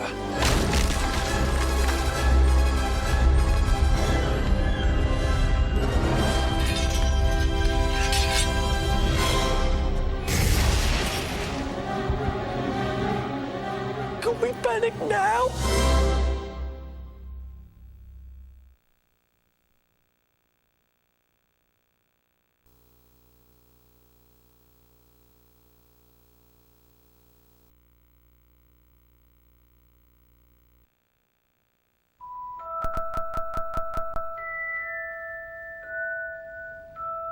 One year ago, he learned the truth. You're a wizard, Harry. And his first year at Hogwarts School became legend. And so, for Harry Potter and his friends, another year begins. Bloody birds a menace. Their education in the magical arts continues. Pixies? Laugh if you will, Mr. Finnegan. See what you make of them. No! Old rivalries grow stronger. Slytherin's got a new seeker. Malfoy? You'll never catch me, Potter! And something in the school's dark past will be awakened. The Chamber of Secrets has indeed been opened. Unless the culprit is caught, it is likely the school will be closed. Harry Potter must go home. Oh dear, we are in trouble. Here's the plan. You disguise yourselves as Crabbe and Goyle. Are we going to drink that? Yes. Harry? Ron. Excellent. This year, Harry! Warner Brothers Pictures presents How dare you steal that car! the next chapter of Harry Potter, where the past will return and the struggle for the future of Hogwarts will begin.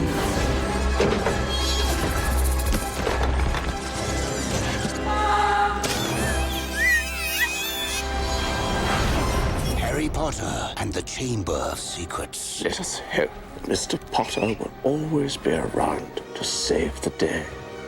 Don't worry. I will be.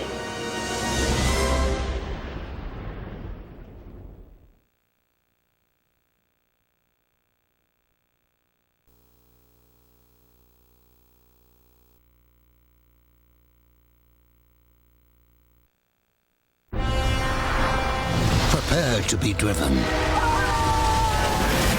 beyond the limits of danger, past the edge of adventure, into the boundaries of your imagination. On November 15th. Scared, Potter? You wish. Harry Potter and the Chamber of Secrets, rated PG. The second year begins November 15th. You can prepare to be driven beyond the limits of danger, past the edge of adventure, into the boundaries of your imagination. On November 15th. Scared, Potter? You wish. Harry Potter and the Chamber of Secrets, rated PG. The second year begins November 15th.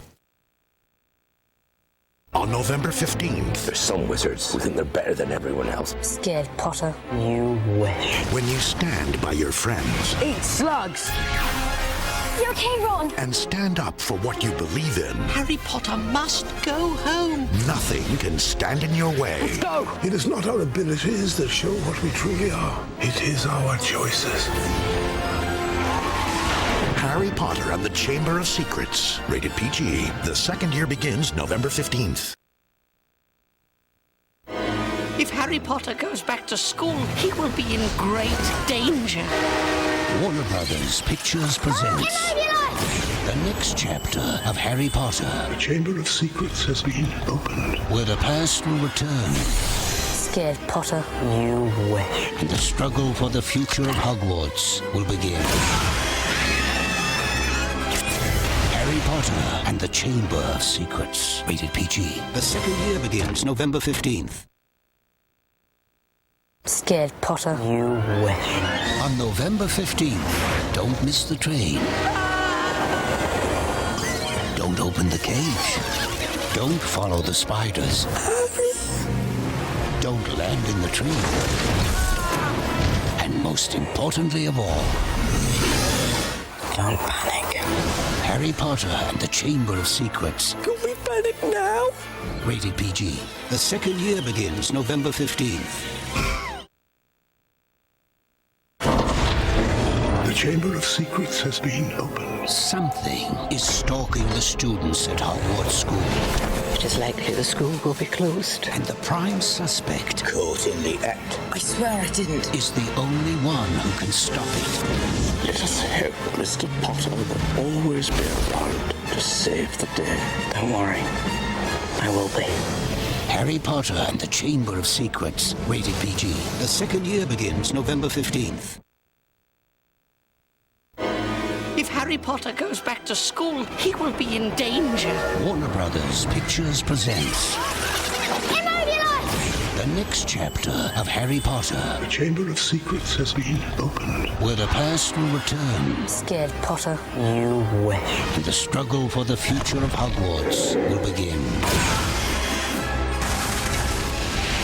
Harry Potter and the Chamber of Secrets. Rated PG. The second year begins November 15th.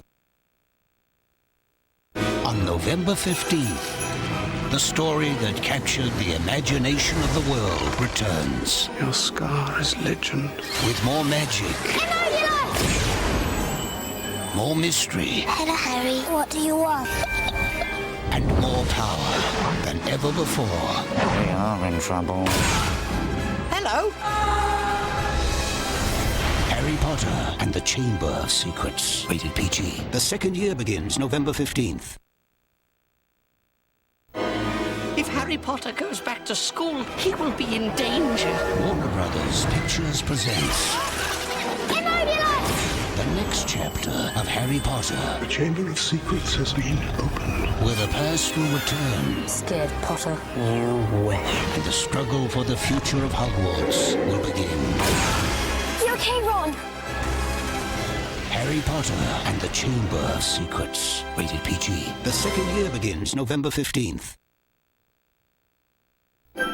Time magazine raves Harry Potter and the Chamber of Secrets is even better than the first, with more action, humor, and thrills. 4 stars. Harry's back and its eye-popping adventure. Magical and enchanting, the film will surpass your wildest expectations. Whoa.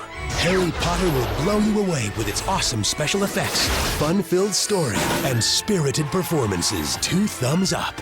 Harry Potter and the Chamber of Secrets, rated PG. Now playing at a theater near you.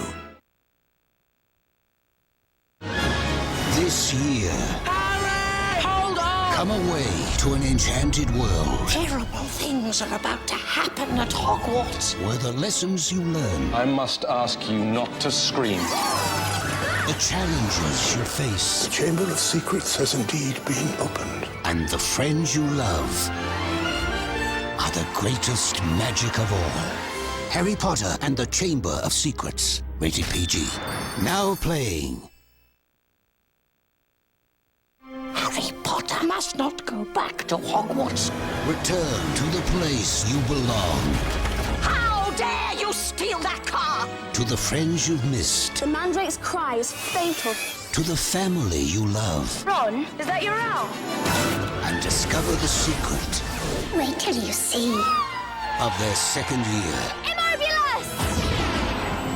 Harry Potter and the Chamber of Secrets. Rated PG. Now playing. So sorry, dozed off. What have I missed? The critics agree. Time magazine calls Harry Potter and the Chamber of Secrets even better than the first. More action, humor, and thrills, says USA Today. How dare you steal that car? Rip-roaring fun, says CNN. Is that your owl? A thrilling, spectacular adventure. What a glorious movie, says Roger Ebert. A world as grand as Star Wars. Harry Potter and the Chamber of Secrets, rated PG. Now playing. Diagonally. If you're shopping for adventure, for laughter, Ron, is that your owl? and for magic, Well, what do you expect? Pumpkin juice? where does one go? There's only one place we're going to get all of this. To a theater near you, of course. Oh. Wow! For the one movie that has it all. An excellent suggestion. Harry Potter and the Chamber of Secrets. Rated PG. Now playing. From Warner Brothers Pictures. The magic that has enchanted millions. The movie that has everyone talking. The legend that has captured the imagination of the world is now at a theater near you. Harry Potter and the Chamber of Secrets. Rated PG. Now playing. This holiday season, you can take some time out. I definitely need to remember that one. To catch up on your gardening. You can go for a drive.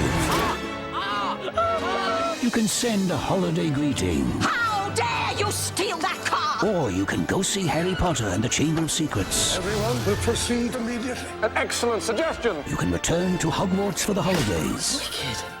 Harry Potter and the Chamber of Secrets. Rated PG. Now playing.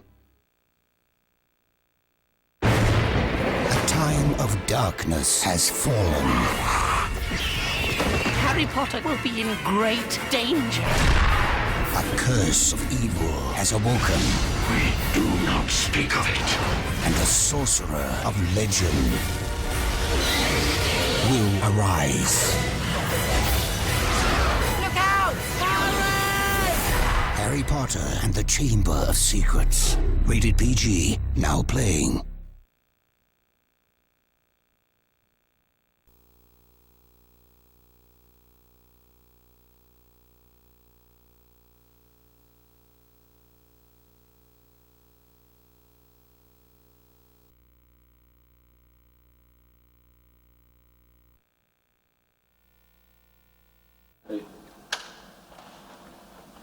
And action. That's a dragon egg. What is it? That's what that is. What is that? Dragon egg. Uh-huh. Yeah. Is that what it is? Yeah. Uh-huh. Here, toss it over to me. But where? Don't you want to know where I got it? Okay, let's start from the beginning. Okay. That's a dragon egg. That's what that is. But where did you get it, Hagrid? Must have cost you a fortune. I won it off a stranger in the village in a little game of two-hand. I think he was glad to be rid of it, to be honest with you. Dragon breeding for pleasure and profit. Mhm. Copyright 1658. Yeah, it's a bit out of date, of course, but it's all in there. The egg, are you interested in how to hatch these things? Yeah. In case you want to have one of a little pet of your own. Yeah. The egg's got to be in the fire. And then you take some brandy, some chicken blood, some cow ears, diced up really fine. Put them in a blender, and you feed it to the little baby dragon. And once he starts breathing fire, it's fantastic. Then he's breathing fire on his own. Breathing fire? Yeah. Hagrid, you live in a wooden house. Seriously? I actually forgot about it. But look at this. It's gonna hatch soon. It's just about ready to hatch. Oh, uh-oh. Isn't he beautiful? Oh, God. Isn't he beautiful? Isn't he gorgeous, isn't he? Yeah. God, I think he knows his mummy. Don't you think so? Well, he would have known his mummy. He's kind of gone, isn't he? So, can you recognize what kind of dragon he would have been? Had he survived? What do you think? A Norwegian Ridgeback. Yeah? Yeah. How can you tell? The little bit sticking out. Yeah. It's disgusting, though. This is really depressing for me. Okay. Well, I'll try to bring him back to life at some point. Okay? And Okay. Cut. Okay, so, and Mark. Cut. Someone.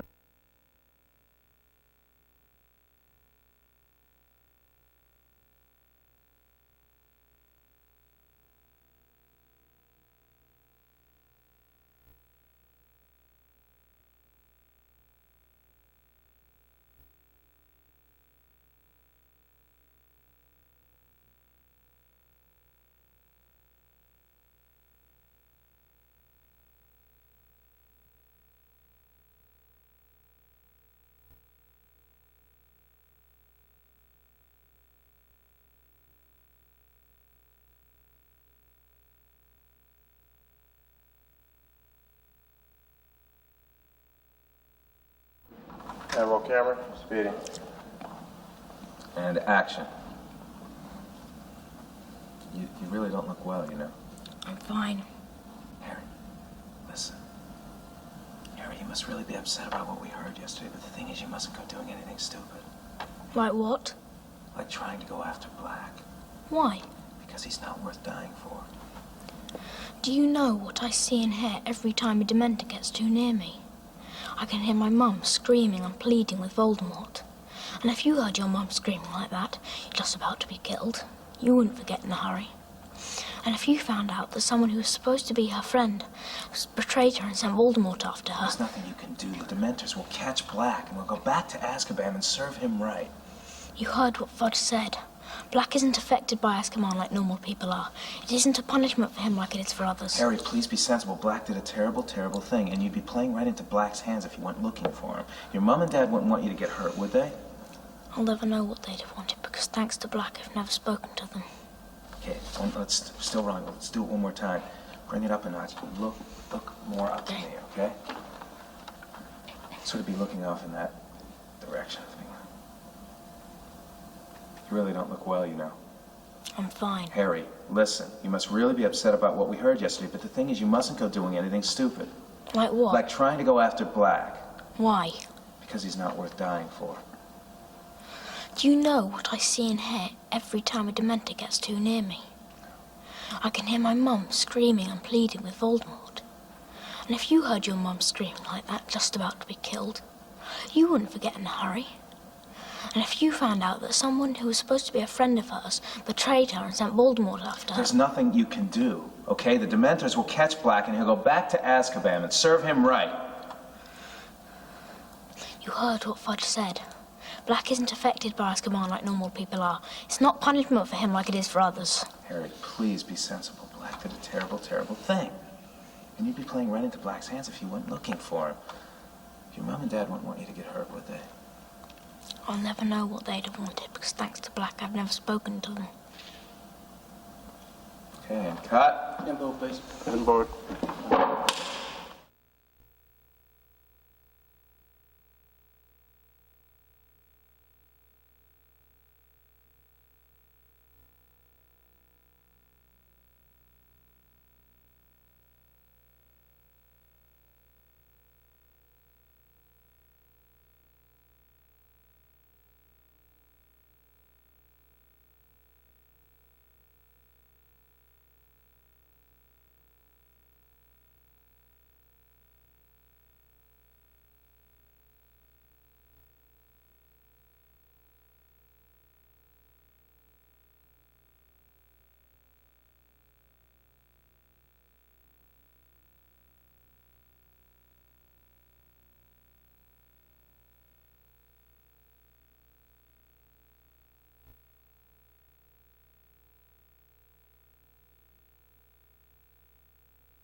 Mark?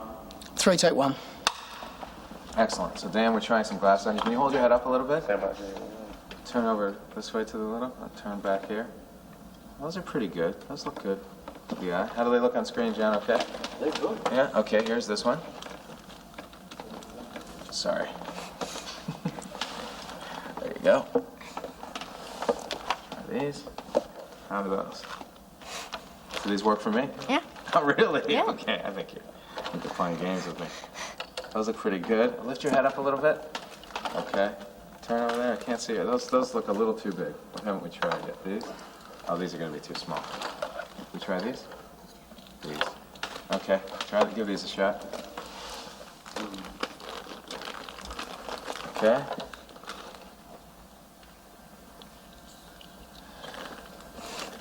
Let's see. There we go. Oh, those are pretty good. Those are great. Look up just a little. You're not, well, not that much. Right there. Okay, good. Turn this way a little bit. Great. Excellent. And slowly back this way. Okay. Excellent. We can cut. Cut. Good job.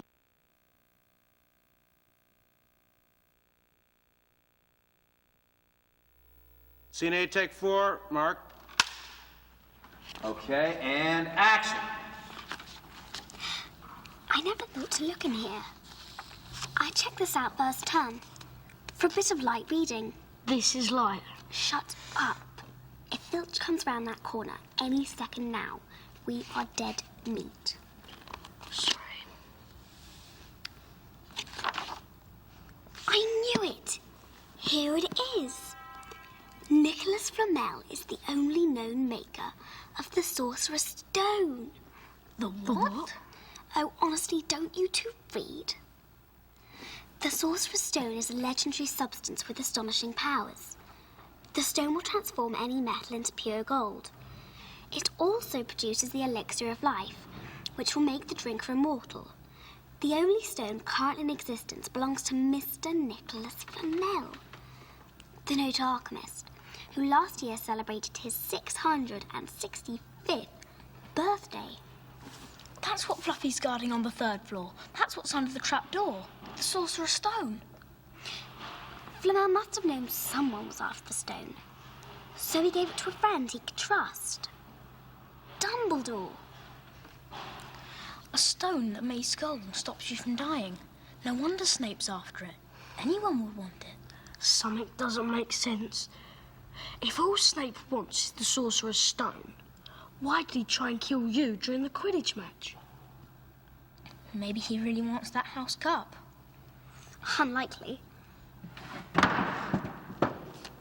Did you hear something? Yeah. And me. Let's go. Cut. Cut. Mark. Set.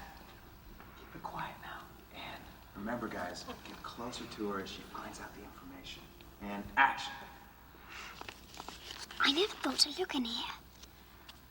I checked this out first term for a bit of light reading. This is light. Shut up. If Filch comes round the corner any second now, at least 50 points off Gryffindor. I knew it! Here it is. Nicholas Flamel is the only known maker of the Sorcerer's Stone. The what? Oh, honestly, don't you two read? The Sorcerer's Stone is a legendary substance with astonishing powers. The stone will transform any metal into pure gold. It also produces the elixir of life, which will make the drinker immortal. The only stone currently in existence belongs to Mr. Nicholas Flamel, the noted alchemist, who last year celebrated his 665th birthday. That's what Fluffy's guarding on the 3rd floor. That's what's under the trapdoor. The Sorcerer's Stone. Flamel must have known someone was after the stone, so he gave it to a friend he could trust. Dumbledore. A stone that makes gold and stops you from dying. No wonder Snape's after it. Anyone will want it. Something doesn't make sense. If all Snape wants is the Sorcerer's Stone, why did he try and kill you during the Quidditch match? Maybe he really wants that house cup. Unlikely. Hello. The German Harry. Time to leave. Be gone from the library, now. Cut. Cut. Great work, guys.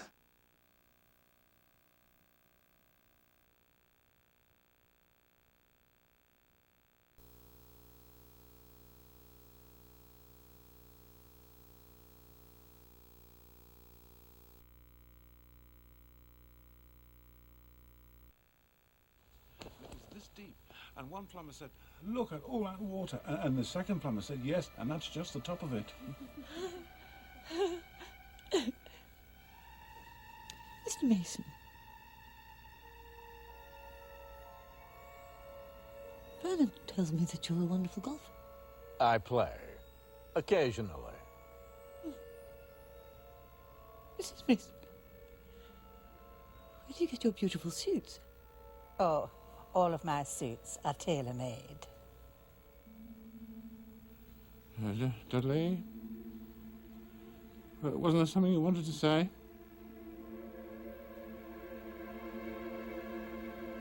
Pudding. Pudding? What pudding?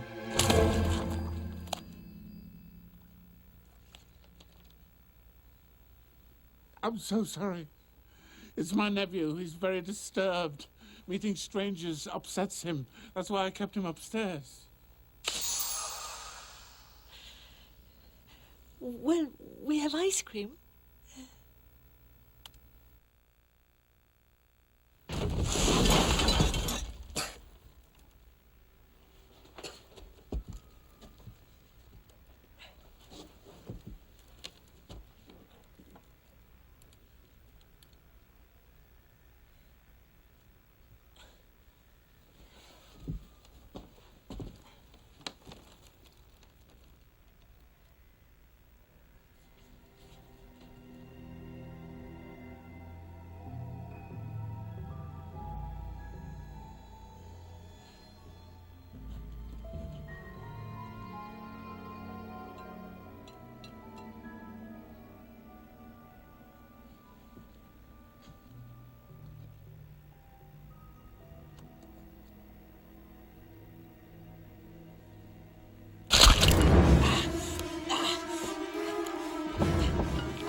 Touch anything, Draco.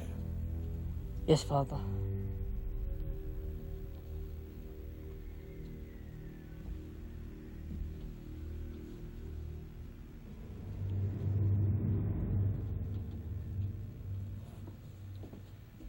Oh, Master Malfoy, what a pleasure to see you again.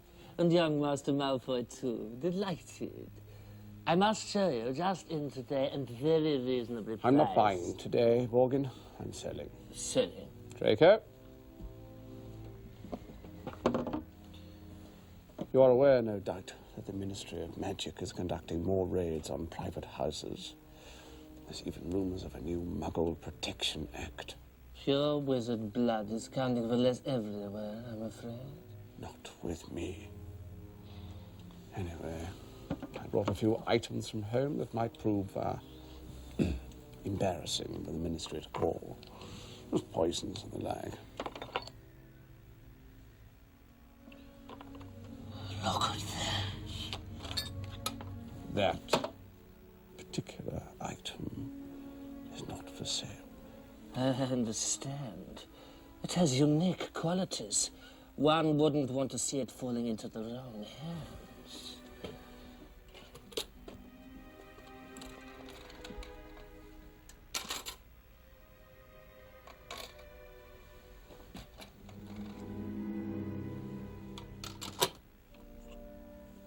You can keep the box. What did I say? Touch nothing. Exactly. Sorry, Father. Come on, we go. It's a pleasure to do business with you, Mr. Malfoy. Always a pleasure.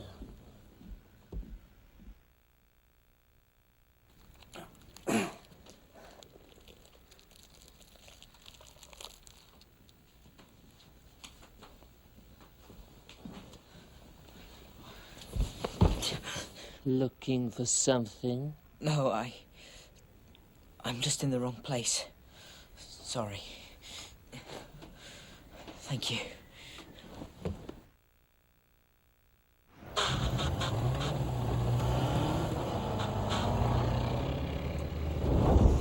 There we go.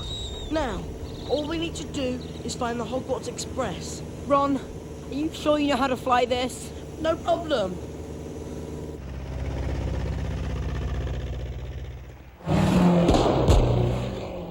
Look out!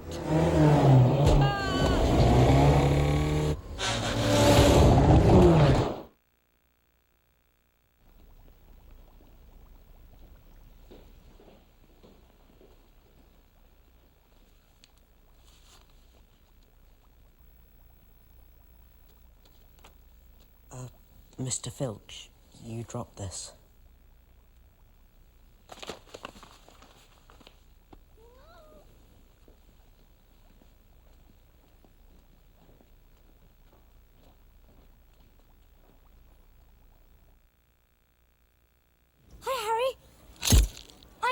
Davy.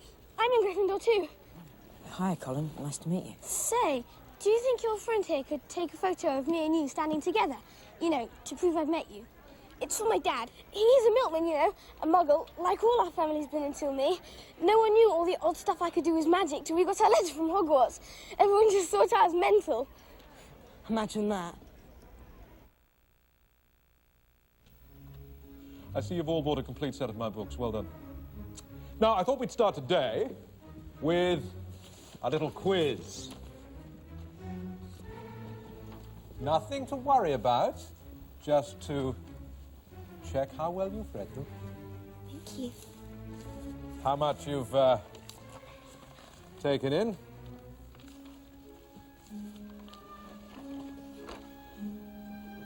Look at these questions. They're all about him. What is Gilderoy Lockhart's favourite colour? What is Gilderoy Lockhart's greatest achievement to date?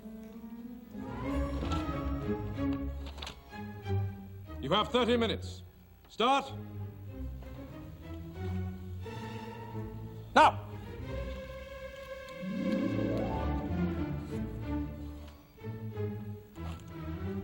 Tut, tut. Hardly any of you remembered that my favourite colour is lilac. But Miss Hermione Granger knew that my secret ambition is to rid the world of evil and market my own range of hair care potions. Good girl. Thanks.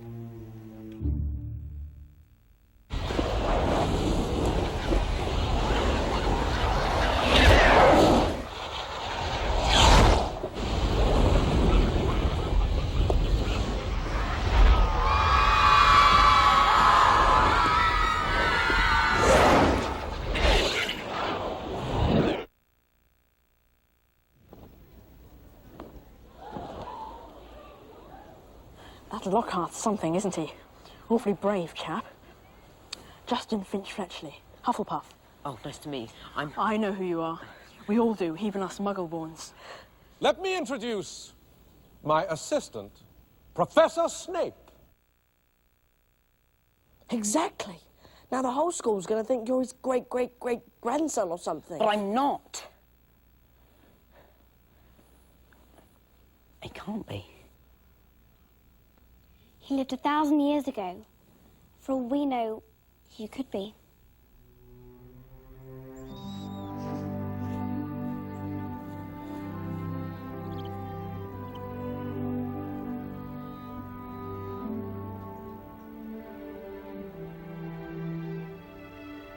Who am I, Hedwig?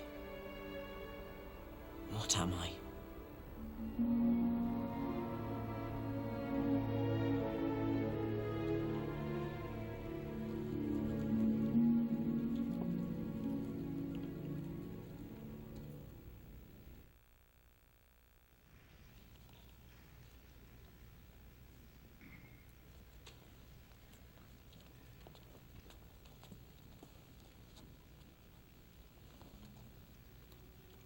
So anyway, I told Justin tied up in our dormitory. I mean to say, if Potter's marked him down as his next victim, it's best to keep a low profile for a while. But why would he want to attack Justin? Well, Justin let it slip to Potter that he was Muggleborn. And you definitely think Potter's the heir of Slytherin?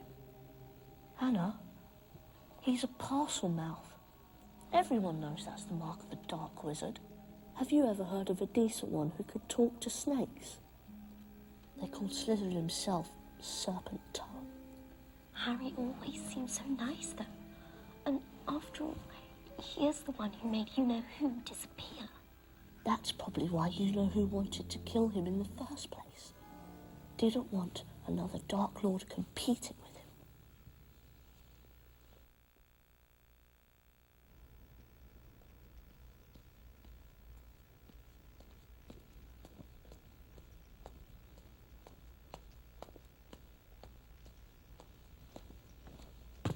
Hello, Harry. You all right? Hagrid, what are you doing here? Second one killed this term. No, I reckon it's either a fox or a blood-sucking bugbear. So I've just been up at Dumbledore's getting permission to put a little charm around the old hen coop. You sure you're all right? You look awful hot and bothered. It's nothing. Look, I better get going. I've got a lot of studying to...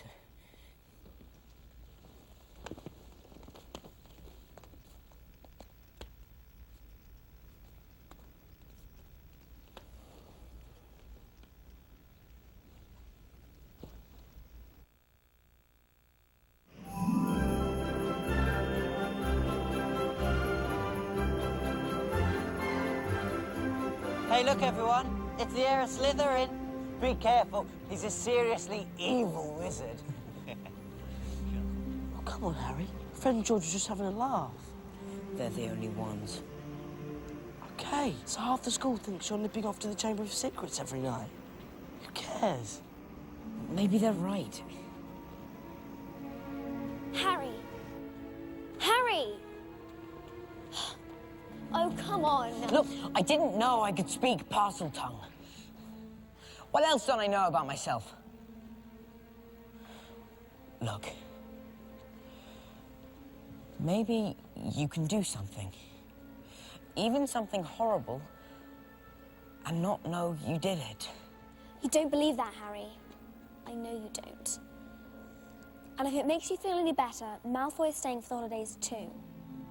Why would that make anyone feel any better? Because in a few days, the Polyjuice Potion will be ready. In a few days, we may truly know who is the heir of Slytherin.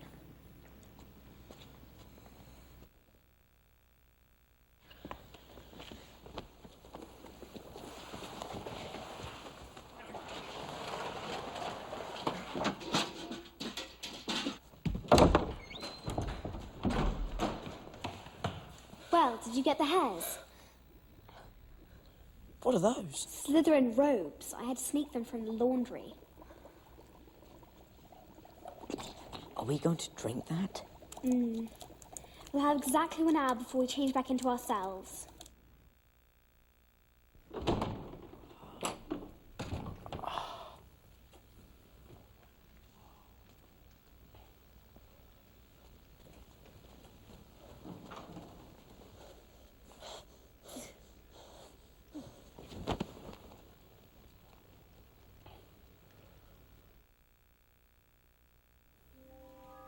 There's a name in this diary. Tom Marvolo Riddle. Tom Marvolo Riddle? Hang on. I know that name. But do I know that name? Of course. That night I had detention. My job was to polish the silver in the trophy room. I remember. Because I kept burping up slugs over Tom Riddle's trophy. What's the trophy for? He won an award 50 years ago. Special services to the school or something. 50 years ago, are you sure? Yeah. Why? Don't you remember what Malfoy told you? The last time the chamber was open was... 50 years ago. But that means... Tom Riddle was here, at Hogwarts when it happened.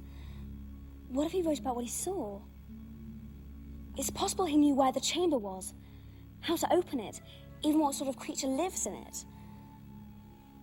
If so, whoever's behind these attacks wouldn't want this diary lying around, would they?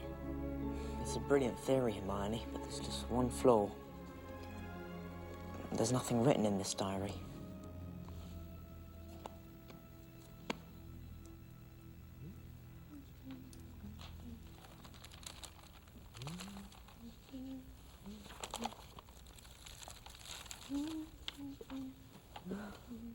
Do you mind?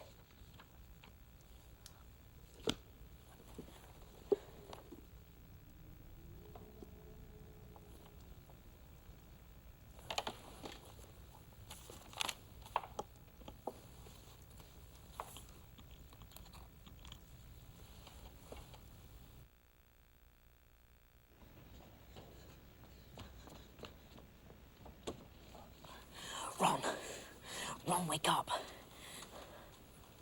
Oh, what happened? It was Hagrid. Hagrid opened the Chamber of Secrets 50 years ago.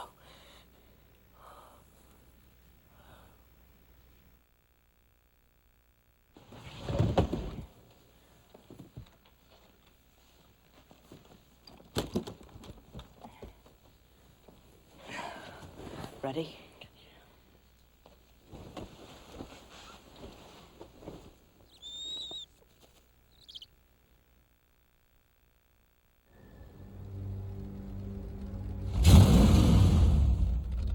There's something moving over there. Listen. It sounds like something big. Big?